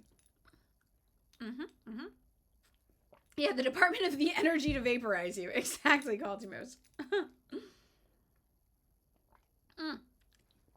Okay, I have chugged water. We will continue. Yes, this is also true. Diamaterialists. This is also how the U.S. hides some of its spending on the military. It's just in the Department of Energy. Exactly. So their budget is also, think of it as the military budget. So CNN reached out to each agency for comment on the committee's investigation. The FBI declined to comment. The Defense Department said that it would only respond to the committee directly, and the Department of Energy referred questions to the White House. In a post on X, NASA said that it is coordinating and cooperating with the relevant agencies in relation to the scientists. At this time, nothing related to NASA indicates a national security threat, NASA spokesperson Bethany Stevens said. The cases vary widely in circumstance. Some involved unsolved homicides, while others are missing persons cases with no signs of foul play. In at least 2 instances, families have pointed to pre-existing medical conditions or personal struggles as explanations. Authorities have not established any links between the cases. The White House said last week it's also working with federal agencies to probe any potential links between the death and disappearances, with Donald Trump referring to the matter as pretty serious stuff. That's what I say when things are serious. Wow, this is some pretty serious stuff we got going on. Okay. It's very unlikely that this is a coincidence, House Oversight Chair James Comer, a Republican, told Fox News Sunday. Congress is very concerned about this. Our committee is making this one of our top priorities because we view this as a national security threat. So here are the circumstances that vary case by case. The string of mysterious deaths and circumstances or disappearances began in 2023. Wait, Virgo, are you heading out? Are you done? Or are you going to be back? I'm getting banned. Kumachi's going to ban me. Okay. Me when I mark an email important. All right, so let's get into the cases here. Hicks, 59, died July 30th, 2023. Okay, that's kind of a while ago, honestly. During his career at JPL, NASA's Jet Propulsion Laboratory, he specialized in comets and asteroids, according to the American Astronomical Society, and his cause of death was not disclosed. Okay, I gotta say, we're talking about like 4 people across multiple agencies dying in 3 years. I would guess a lot more than those people would die in 3 years. Like, what? Oh, okay. His daughter, Julia Hicks, told CNN her father had been struggling with known medical issues and that the recent speculation has shaken her up. Okay, we're just being fucked up to people. All right, got it. Okay, this is good to know. She says, from what I know of my dad, there's no train of logic to follow that would implicate him in this potential federal investigation. I don't understand the connection between my dad's death and other missing scientists. I can't help but laugh about it, but at the same time, it's getting serious, Hicks said. In the years since, several others connected to JPL have also died or disappeared. Frank Maywald, a specialist in space research, died in Los Angeles in 2024 at the age of 61. Monica Reza, a 60-year-old aerospace engineer, disappeared while hiking in a Los Angeles forest in June of 2025. She served as the director of NASA's lab's Materials Processing Group, the House Oversight Committee said. Also missing is William Neal McCasland, a retired Air Force Major General who hasn't been seen since he walked out of his Albuquerque, New Mexico home on February 27th, leaving behind his phone, prescription glasses, and wearable devices. The FBI is now involved in the search. I mean, he might just be old. That old people do that sometimes, right? Like, he might just be like a missing and endangered elder.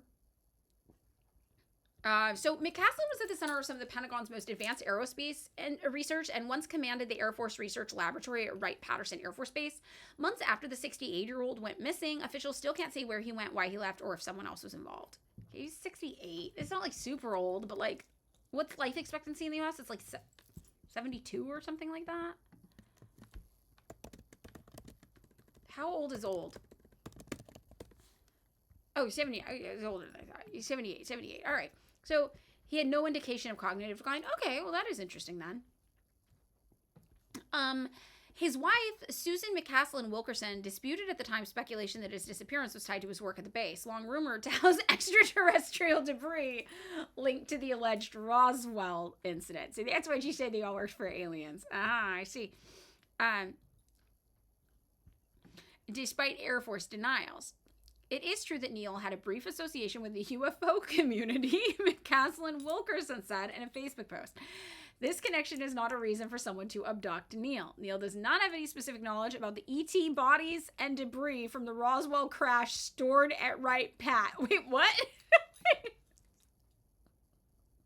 Did she just confirm that there were alien bodies and debris from the Roswell crash stored at Wright-Pat? What? She's like, look, there's no reason to abduct my husband. He has nothing to do with all of the alien bodies and UFO debris at the site. There's someone else. It's not my husband. Oh, we got a Vorlo raid. Hey, hi, Vorlo raid. Welcome. We're reading about aliens. Hello. This is so funny. Oh, no sightings of a mothership hovering above the Sandia Mountains have been reported, she added. McCaslin Wilkerson did not respond this week to CNN's request for comment on this story. You were right when you said we needed Fox, Mulder, and Scully. Oh, perfect. Warlow is an extraterrestrial. Great. That's good. I'm glad we know. 2 others missing. Melissa Casillas and Anthony Chavez worked at Los Alamos National Lab, a leading nuclear research facility in New Mexico. Okay, so none of these things are related or near each other then? Casillas 53, was last seen walking on a highway near Talpa, New Mexico, leaving her belongings at home, as well as a phone that had been factory reset. Oh, so she just walked. She probably just had an abusive husband. She just left. That's what I would do if my husband was abusive. I would just be like, I'm outie. You did not vote for this story. So Chavez, a 78-year-old retiree who worked as a foreman supervising construction at the site, also disappeared in May, according to Los Alamos police.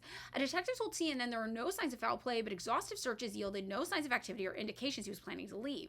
His friend Carl Buckland told CNN he's glad authorities are looking into the case because it's about time. Okay, this guy had good style, though. These glasses are pretty good.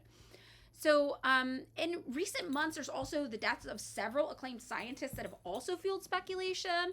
A professor at the Massachusetts Institute of Technology, Nuno F.G. Loureiro, was fatally shot at his home near Boston by a gunman who also opened fire on Brown University's campus, killing 2 students. Okay, so this is just like a school shooting then. I didn't even hear about the school shooting. That's wild that like school shootings are so common in the United States. Like we don't even like hear about them anymore. They don't even like make the news. Okay.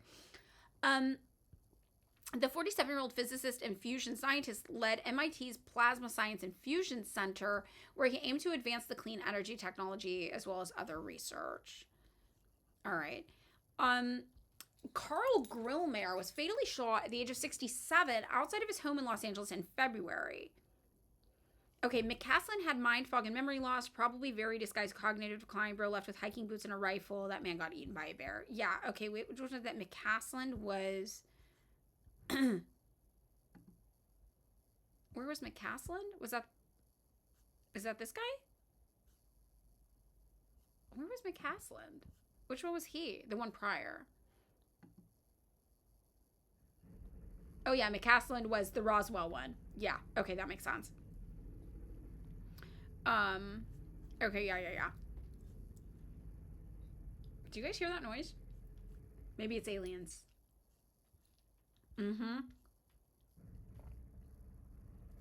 See, I don't fuck with hiking either. I also don't fuck with hiking. I'm not a hiker. No, there's like, maybe construction, but it's a construction noise I've never heard before. It's like, brrr, like really intense. Yeah, this does feel designed to rile up the conspiracy crowd. It's definitely a distraction. Fork is not barking, actually. She's like, that? Fine. Squirrel? I'm gonna kill it. What is that, Fork? Okay. So then we have former U.S. Air Force intelligence officer Matthew James Sullivan, 39, who also died in 2024 before he could testify in a federal whistleblower case about UFOs. All right, that one's the most suspicious. But the UFO thing's throwing me off.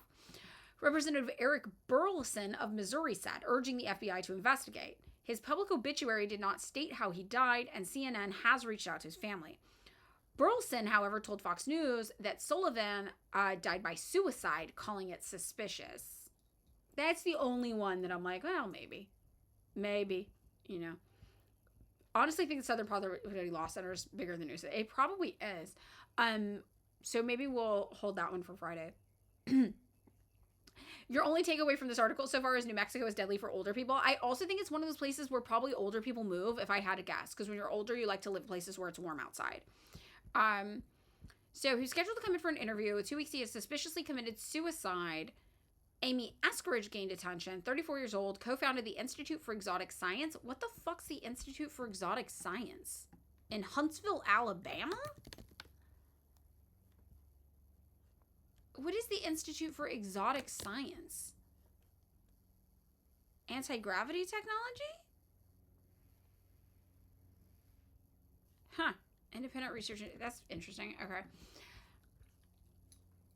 Marvelously intelligent person who suffered from pain. She just committed suicide. Okay, so this is wild.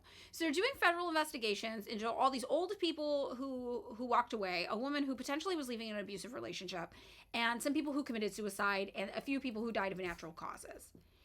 It's the anti-gravity lady. Okay, yeah. So this is interesting. So I feel like what we should look at actually is this story from The Atlantic about how it's unbelievably dumb. And in a way, that in itself is a remarkable achievement. What do you guys think about that?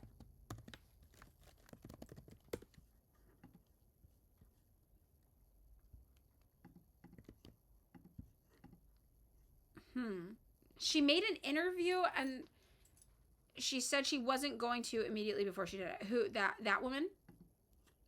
This woman? People should realize that scientists die and also not make that much of this. Okay, interesting. So here's the story about why people think it's very, very dumb. Oh, she said people were threatening her. Oh, that actually is interesting. Hegel's Big Dialecticals. Amy Askridge. Let's look up Amy Askridge and let's read The Atlantic saying it's dumb. Because I feel like this is going to be a Republican versus Democrats thing. I feel like the Republicans are going to be like, something's afoot. And the Democrats are going to be like, we're so much smarter than you stupid heads. Nothing happened, you dumb, dim-witted conspiracy freaks. And then that's going to be like some culture war thing, is my guess about all of this, right? So let's take a look at the two sides of this. Because if anything, this can be a conversation about the nature of like propaganda and distraction, right? But I also want to look at her too. Yeah, it's loose slop. And then it's like, well, what's the utility? Let's think about what the utility is at running this slop. So I once did a podcast episode about aliens, and I thought it was going to be just like a buffer, like a breather episode to just be like funny.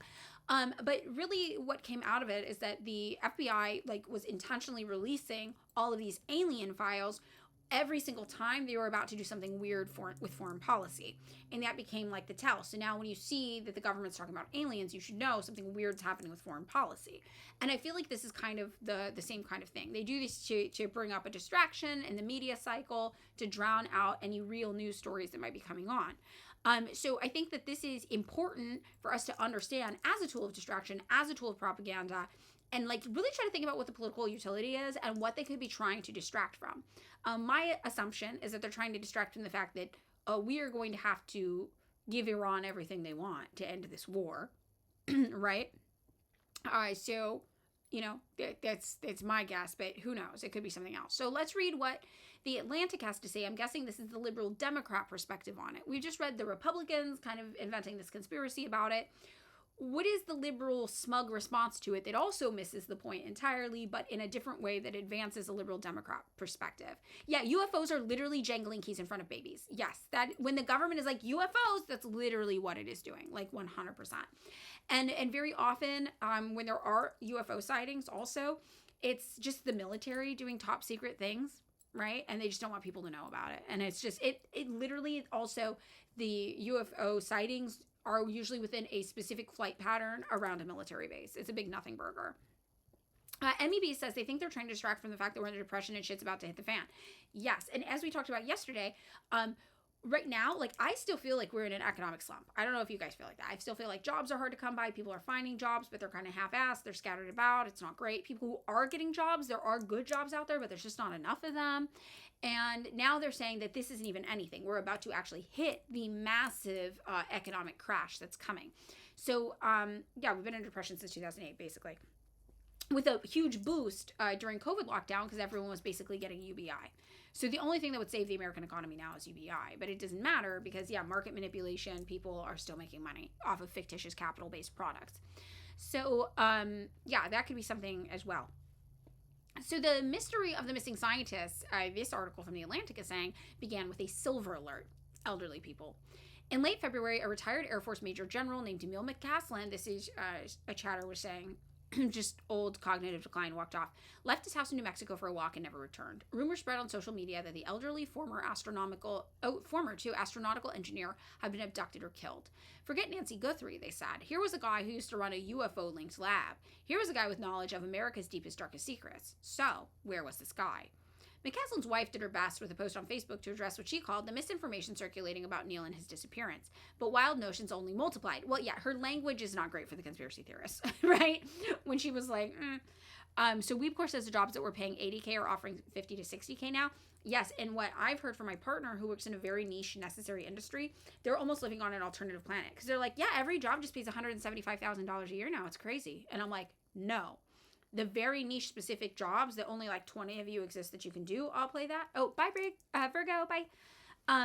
Nobody else can even get jobs anymore. Like, I don't even understand. I don't know anybody with just one job. I know people with like 3 half-assed jobs in DoorDash. So, you know. Yeah, 175 is crazy. That's what I think. But to them, they're like, no, that's normal. That's just how much jobs pay now. And I'm like, well, because you have a highly specialized skill set that nobody else can do, right? For the rest of us, it's not like that. They're like one of 17 people on the planet, like in the United States, sorry, not the planet, in the country, who knows how to design baggage handling systems at airports. So if you are an engineer for baggage handling systems, apparently the pay is great. They're looking for people. They're redoing a bunch of airports in anticipation of the Olympics and shit like that. But also worth noting, that's if you're on contract. When that contract's done, when the airports are done and nobody else is remodeling their airport, then you're out of work for 5 years. So it's very, very weird. So yeah, I think the economy is just like fucked. So she is also, her post, the way she talks, like when we were reading her quote, and she's like, he had nothing to do with the UFOs and alien bodies. She's either very funny or she's accidentally wording things in a way that it just infuriates all of the conspiracy theorists. Dots were added, then connected. Another scientist, an advanced materials researcher at NASA's Jet Propulsion Laboratory, JPL, named Monica Reza, disappeared while hiking near Los Angeles in June 2025. A physicist at MIT was murdered in December. What is going on seems to be an enemy action, Walter Kern, the novelist and podcast contrarian, said last month. Podcast contrarian. I wonder if that's how people refer to me. Things got even dottier from there. Another 8 names were added to a growing list of scientists who have recently either died or gone missing. House Oversight Committee Chairman James Comer expressed concern about the 11 missing scientists and said that something sinister could be happening. Another member of that committee proposed that China, Russia, or Iran, hey, this is North Korea erasure, might be involved. It's supposed to be Iran or Russia. It's supposed to be China, Russia, Iran, or North Korea. They left it out. And last week, on the White House lawn, President Trump told a reporter from Fox News that he had just been in a meeting to discuss the matter. Everybody pull your pot. Favorite chatter. I can't vote. I love you all equally, my children.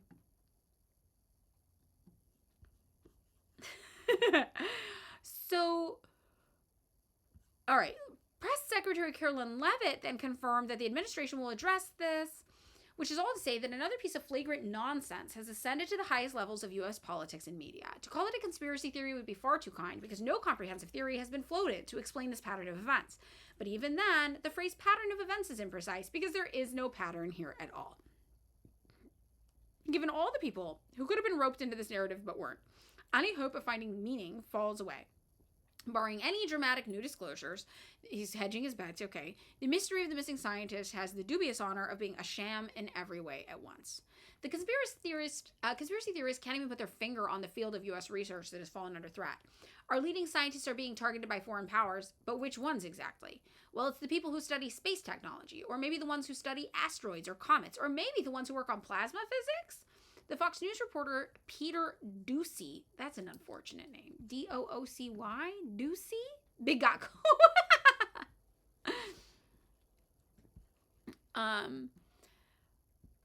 Doocy summed it up like this. The scientists who have died or gone missing are the ones with access to classified stuff, nuclear material and aerospace. But Kieran's attempt was somehow even less coherent. The missing experts, he said, work in the most advanced realms of space rocket propulsion and, Air Force NASA type endeavors. Okay, so, yeah, he's a dookie. He's Fox News reporter Peter Dookie. If these attempts at explanations sound stupid, it's because the people on the list of missing scientists have no common area of expertise. What about Jason Thomas? His tragic death over the winter made the list even though he was a chemical biologist working for Novartis on ways to improve the process of drug discovery. Melissa Casillas, a Los Alamo National Lab employee who went missing last year, was not a scientist at all, an administrative assistant. Another person on the list is Amy Eskridge, who was a scientist only in the way that a subway teacher is a theologian. Oh, that's why I thought it was weird that they were like, what, uncommon science or something like that? Whatever fame she derived from her claiming that her father, a former NASA propulsion engineer, had discovered the secret of anti-gravity and that she would soon go public with this world-changing scientific breakthrough. Okay, I see. Anti-gravity. So she was kind of maybe a kookball as well. All right. She also made frequent reference to a friend of hers, a katana-wielding, time-traveling soldier named Dan. Oh. Great. Okay. Maybe Casillas chanced to open some ultra-sensitive file in the course of doing her job and had to be abducted. Maybe Eskridge really was onto some new technology. The bigger problem with the story is this. Their deaths and disappearances are not unexplained. Reza went missing while hiking, a fate that befalls hundreds if not thousands of people every year. This is why, chat, you never go hiking. Communists don't go hiking. All right? I'm saying it. Hiking is counter-revolutionary behavior because you could die and then we don't have you for the revolution. So if you were a communist, take this to heart. Now, do not go hiking. No hiking. Anti-hiking contingency. All right? If you want to work out, go do it in a gym like a normal person. Like a normal industrialized proletariat worker. No hiking. Only capitalists go hiking. Pacific Northwest. I'm taking hiking from you. I live in LA. Do you know how much people fucking love hiking here? Do you know? They love it. Do you know my partner? Obsessed with hiking. Obsessed with hiking. Once took me on a hike. We got to what I thought was the end of the hike. And I was like, that was a lovely hike. Can we turn around now? And then I was informed we had just got to the hike. We were standing at the base of a mountain. We had walked for like an hour. I thought that was the hike. No, we had just got to the hike. I was like, how upset will you be if we don't complete this hike at this moment? My partner said very upset. And I was like, okay, we will hike. We were a quarter of the way up the mountain. And I said, no, this is not realistic. No person should be forced to endure this type of physical activity, this exertion. We will not be hiking anymore today. I am overdone. I am crying. I am sweating. I am not prepared for this hike. At that moment, a family prances by us. Toddler on a leash, 2-3 years old. It's hiking. Dog, tiny toy poodle, this big, fluffy, curly hair, perfectly groomed, rhinestone collar. The whole family passes us hiking. So clearly that was a government psyop designed to make me look crazy. Because I don't know how they did that. I have no idea how they did that. So that I was like, the government's out to get me is the only explanation for that. And then my partner was like, I'm deeply concerned about your health. And all in all, no benefits, no merits to hiking is what I'm telling you, chat. Nothing can be gained from that. You will be humiliated by a small fluffy dog and a toddler on a leash. The toddler was on a leash. The dog was not. The dog was off leash. The toddler was on leash. You know? Lilith's correct. They were AI holograms sent there by the federal government to make me look crazy. Okay? That's my only explanation. Never hiking. So, we don't hike. That's how the government gets you. Poodles they are an athletic dog. That's the thing I told my partner. I was like, I know that looks bad. I'm going to show you what the poodle looked like for reference. Okay, it was brown. It did look like these pictures I'm finding right now. All right. This is what the poodle looked like. Okay? This Facebook picture of a poodle with a bow is what the poodle looked like. And that I get how it looks. I get how it looks. But these are hunting animals. This is an athletic beast. This is a machine. This is a machine. Okay? This is a hunter. It's bred to hunt. I can't go up against that athletically. That's an athlete in its purest form, that little dog. That is... This is the LeBron James of dogs. Really. I can't... A kickable. This dog would kill your mother. Your mother calls this a kickable? No. This dog would destroy your mother. This dog... They are very athletic creatures, I'm telling you. Okay, I'm saying. They are smart and very athletic. So I tried to explain that to my partner to be like, that is why the poodle is able to complete this hike and I am not. It was a teacup edition, which looked even worse for me. They were very, very small. But my partner wasn't buying it either.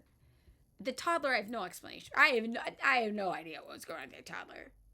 That had to be something fake. The dog was clearly a CIA robot. The toddler probably too. Spy device of some kind. I have no idea. It was very, very, very disturbing, though, to witness. And I want you to really understand the feeling I had, too. Because I'm feeling it. I'm sweating. I'm at the verge of tears. I'm like, right? Like, I'm fucked up over this hike. I'm fucked up physically. And I'm trying to rally because I love my partner. I want to do it for them. They love hiking. I can't. And it gets to the point where I'm like, I can't. I'm trying so hard. I just can't. And that is the moment. Right by me. That fucking dog. Plus a rhinestone collar. Toddler on the leash. Family. Laughing. Me. Breakdown. So I'm just saying that's suspicious, right? That's suspicious. That's suspicious. That's all I'm saying. So no. Hiking, government psyop. I'm convinced. Right. So anyway, these people went hiking and they died, which happens every time you go hiking. Yeah, that makes sense. They just died because hiking kills you. And that's why we don't do it. All right. So, love the off dog leash, but the leash toddler. Yeah, exactly. That's how we roll in LA. All right. That's how we roll in LA. I survived a hike. I didn't go anymore on it. I turned around and then we fought in the car on the way home.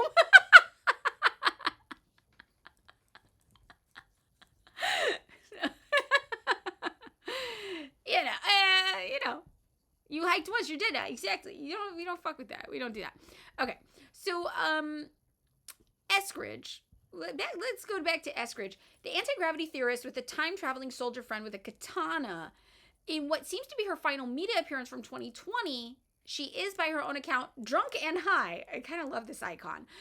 She appears to be on the grips of a paranoid delusion. Same, bestie, get it.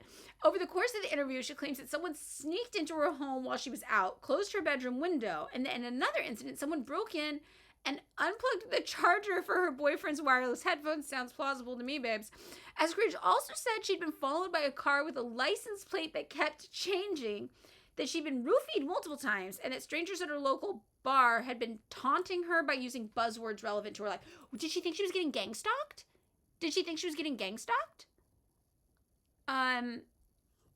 Oh yeah, being a lesbian that doesn't hike, you're single. You're single. If you're gay and don't hike, you are single now. Nobody's going to go on a date with you. The gay women, the first date they always want is the hike. They love the hike. It's horrible. Yeah, okay. So she thought she was getting gang stalked is what's going on here. She said, I'm scared, I'm tired, I'm real tired, and she died in June of 2022. All right, so, interesting. That's what's going on with her. Now, this, I think, would classify as some space stuff. I kind of think this classifies as the government doing space stuff. This really feels like one of those distraction type things. And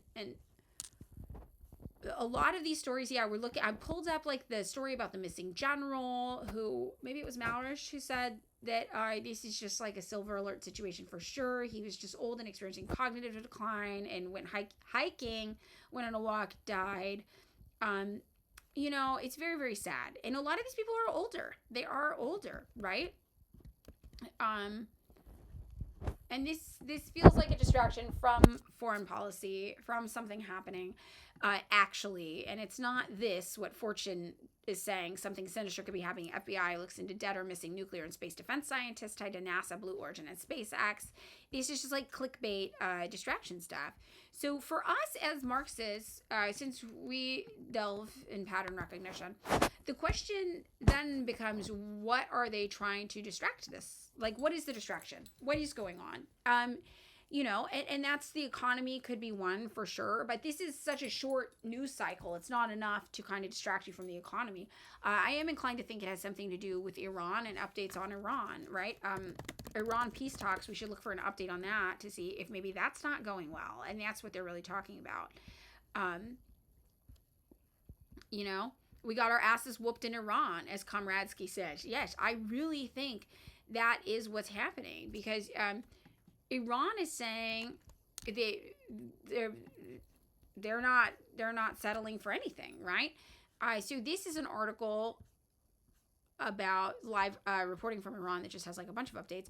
Iran says reopening the Strait of Hormuz is impossible if the U.S. blockade continues, and and this was updated just 8 minutes ago. And Iran's top negotiator says it's not possible to reopen the Strait of Hormuz due to blatant violations of the U.S.-Iran ceasefire. Those violations include the U.S. naval blockade of Iranian ports and warmongering by Israel on all fronts. Now, the other thing that's pointed out is that experts have said that the last bit of oil that left when the strait was open has just docked because of the time it takes for like trips to come. So from this point, any oil docking is supposed to be supposedly oil that came after the Strait of Hormuz was closed, right? We've hit that point where now we are starting to see the effects of what a closed Strait of Hormuz really gives you.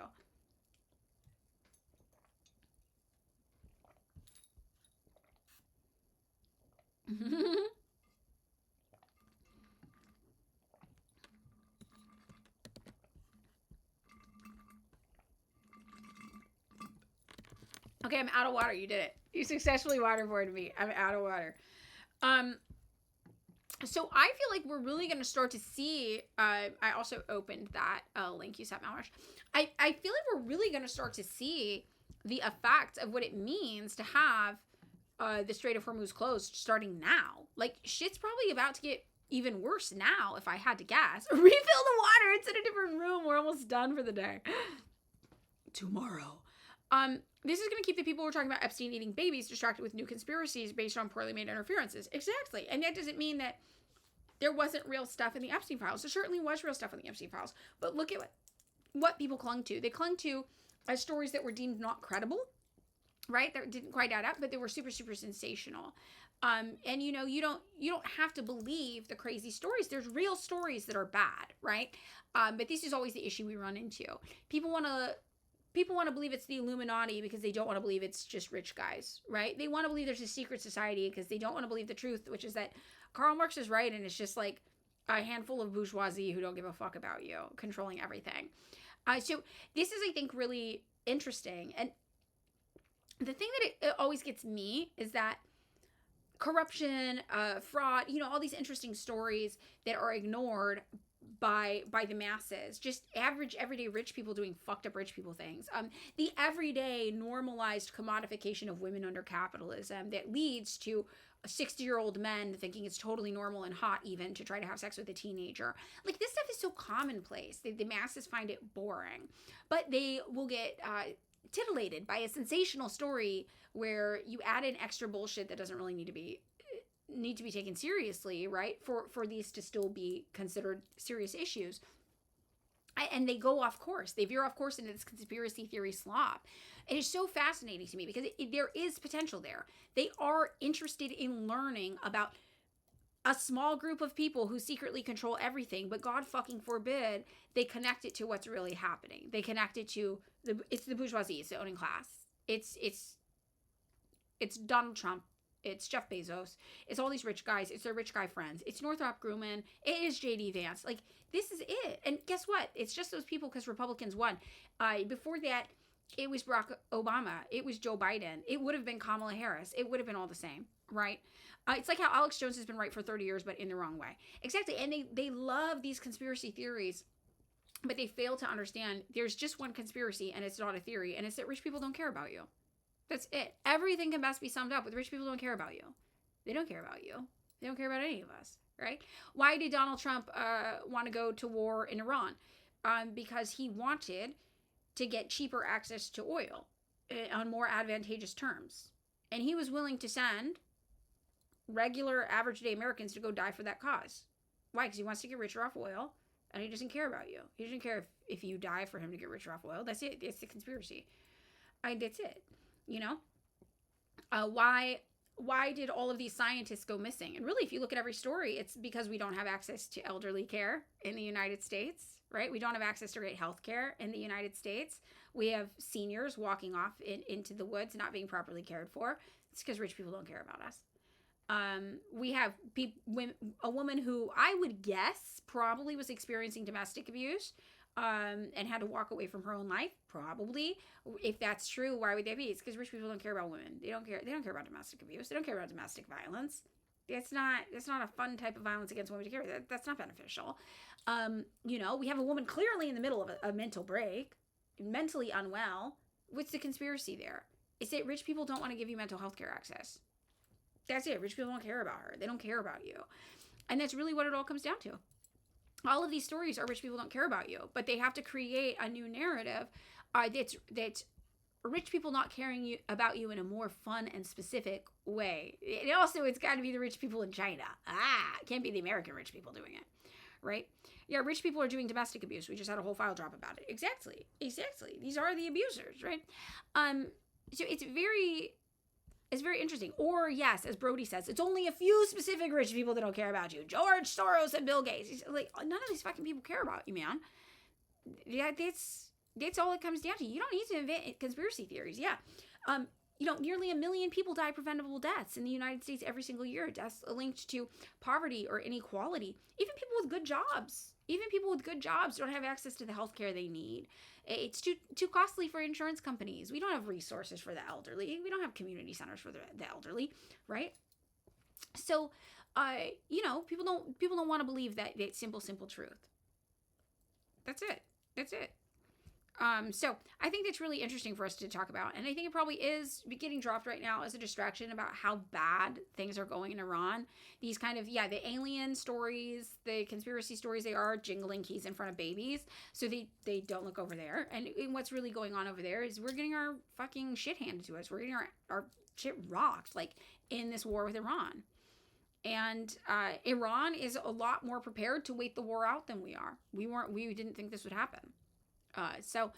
This is what's going on. Earlier, Iran seized 2 cargo ships in the Strait of Hormuz after Donald Trump extended the U.S.-Iran ceasefire. While reading this ceasefire, Trump also said the U.S. blockade of Iranian ports would continue. And Iran's president, which again, nobody talks about Iran's president, the average American doesn't even know they have a fucking president, says the U.S. blockade of Iranian ports, threats, and breach of commitments are the main obstacles to negotiation with the U.S. The United States is trying to play hardball, and they can't, right? Iran's not letting them. The United States is trying to swing big dick around, show up swinging big dick, do big dick energy or whatever the fuck, and Iran's just like, no, our dick is bigger than yours. We've got the oil. You need the oil. No. And that's really what's happening here. So I think we'll end it with, to tie it back into real world and bring the conspiracy back down, Maurer sent this article, still waiting. Iran takes Mr. Bean's swipe at J.D. Vance after continued delays in his visit to Pakistan. And I think this is pretty good for us to read. The ongoing tensions between Iran and the United States are no longer confined to official statements and closed-door discussions. They've once again spilled onto social media with sarcastic posts from Iran's embassy in Indonesia. Yes, Iran has many dick-shaped missiles, right? Don't forget our little Shaheen. She got big dick energy. We love her. The viral post shared on Tuesday quickly gained traction on social media and referred to this continued delay in U.S. Vice President J.D. Vance's proposed visit to Islamabad. The post included a 4-panel image showing J.D. Vance stylized as Mr. Bean standing alone in a yellow field, repeatedly checking his watch. The visual appeared to reference the delay in his proposed visit to Islamabad. The caption accompanying the post read, "Waiting for negotiations like," and Islamabad's where they're doing the negotiations, right? So, yay, sarcasm. Good job. The post came after the White House indicated that J.D. Vance would not be traveling to Pakistan for talks, followed by the president's decision to extend the ceasefire period and wait for Iran's response. Earlier, Trump has made several U-turns on Vance's visit to Islamabad. It was him who had said first Vance would not be going, and then said he would. Then reports emerged that he may visit on Tuesday, but since Iran never confirmed, then his visit was canceled. And on the same day, Iran's embassy in Ghana added to the narrative with a post that pointed to what it described as inconsistent messaging from Washington. In 24 hours, the president of the United States has thanked Iran for the closure of Hormuz, threatened Iran, blamed China, praised China, declared the blockade a success, confirmed Iran restocked through it, promised a deal with Iran, promised bombs will fall on Iran. A group chat where every member is named Trump. It's wild. It's so wild. So silly. Trump later announced the extension of the ceasefire, citing a request from Pakistan's Field Marshal Asim Munir and Prime Minister Shehbaz Sharif. He also cited facts that the government of Iran is seriously fractured. The U.S. president said he's been asked to hold their attacks on Iran until such a time as their leaders and representatives can come up with a unified proposal. They're fucking scared. And they're just trying to claim it's something else to save face, right? Trump also said the U.S. will continue its naval blockade and in all other respects remain ready and able. And we know also China got through the US's naval blockade. The United States isn't fucking with China. China's got the biggest dick in the room, right? They're just saying shit. Yeah. So wild. Now, I said this in the TikTok and Burger Reich stream, and I'm so upset, but I downloaded an app because I wanted to, if they call us campus, I wanted to make a map of the world and where the camps are, right? And I was working on it in the morning in bed, and then it just spontaneously deleted while I was like almost done with it. So I'm really, really upset. But I do want to still make this map. And I have started thinking, I'm like, yes, the world is divided into camps. Like, I'm sorry. The governments of these countries know it. It makes no sense for especially other socialists who go around condemning people and calling them a campus to not be aware that the camps exist.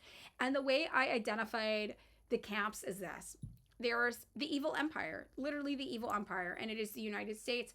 It is England, maybe, sure, yeah, not as much anymore in terms of influence, but yes. But it is Ukraine, it is Taiwan, it is South Korea, it is those, we are an empire. Those are our vassal states, right? It is all these places. It is Turkey. It is Azerbaijan. It is all these countries working together to, it's Argentina now. They just joined. They're in it right now. And it switches and fluctuates, you know, based on what's going on everywhere. Japan. Yes. Yeah. So, I know it was an L spontaneously. I'll show you what the thing is. Hold on. 1 second. The app was Map Chart app. And I went to go search something, and then I didn't save that. I guess you have to save it. I didn't know. But I'm going to make it still. So we have to make it. And then there's that. There's the evil empire. But then there's also all these states that I just refer to as cucked. They're just cucked, right? They have to do what we want. They have to do what we say. They have to go along with us. They're just kind of stuck because they don't have political power of their own. And then I added another category, which is like cucked brat, which is like, these are cucked states who are willing to speak out once in a while. Those would be places like Spain. Those would be places like France, where they are cucked as fuck to Western powers. They sometimes are able to do things like, no, you can't use our military bases for your war in Iran. That would be cucked brat. They're annoying. Saudi Arabia, kind of cucked brat energy. Brazil, kind of cucked brat energy, right? Because Brazil is part of BRICS, but also they're very, very working in line and operating in line with a lot of the EU's goals and interests, right? Ireland, cucked brat right now, right? I think Turkey is evil empire, but maybe. Okay. So then I also had another category, which is the resistance. Who is the resistance? That's your North Korea. That's your Iran. That's your Russia. That's your Cuba. That's your Venezuela to some extent, although they might be cucked brat status now. Those kinds of places. These are the places that are actually fighting the good fight. That's, you know what? Like, Armenia. I'm going to say Armenia. Like, these are places that are like, no, fuck you, you know? And then there's a whole last category that is defiant. There are countries that are not able to firmly ally themselves with these camps, but they are defiant. That would be like Mexico.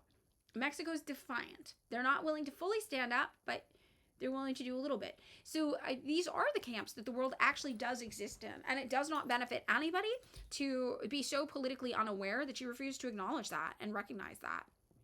You know? Yeah. So Canada, cucked. Cucked as fuck Canada. Yeah.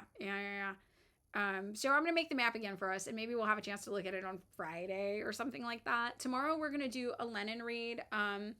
Virgo compiled a really good little lesson plan for us tomorrow. So we're not going to vote on theory, but we're going to look at Lenin's lesson plan, which I think is, I keep calling Virgo Lenin. Why does it always happen? Virgo's lesson plan for Lenin. It's going to be great. And then on Friday, yeah, hopefully I'll have the map done by then. So, all right, that's it for today's stream. I'm going to send everybody over to Larry as usual. Thank you for a good stream. I am going to start to try to keep us a little bit more firm on topic for other people who watch and come in, because I love just chit-chatting with you all, but we want to make sure that our content's reaching other people too.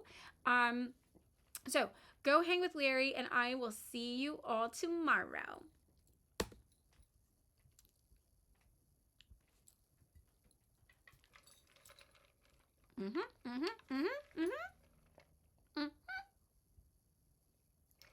Rating now.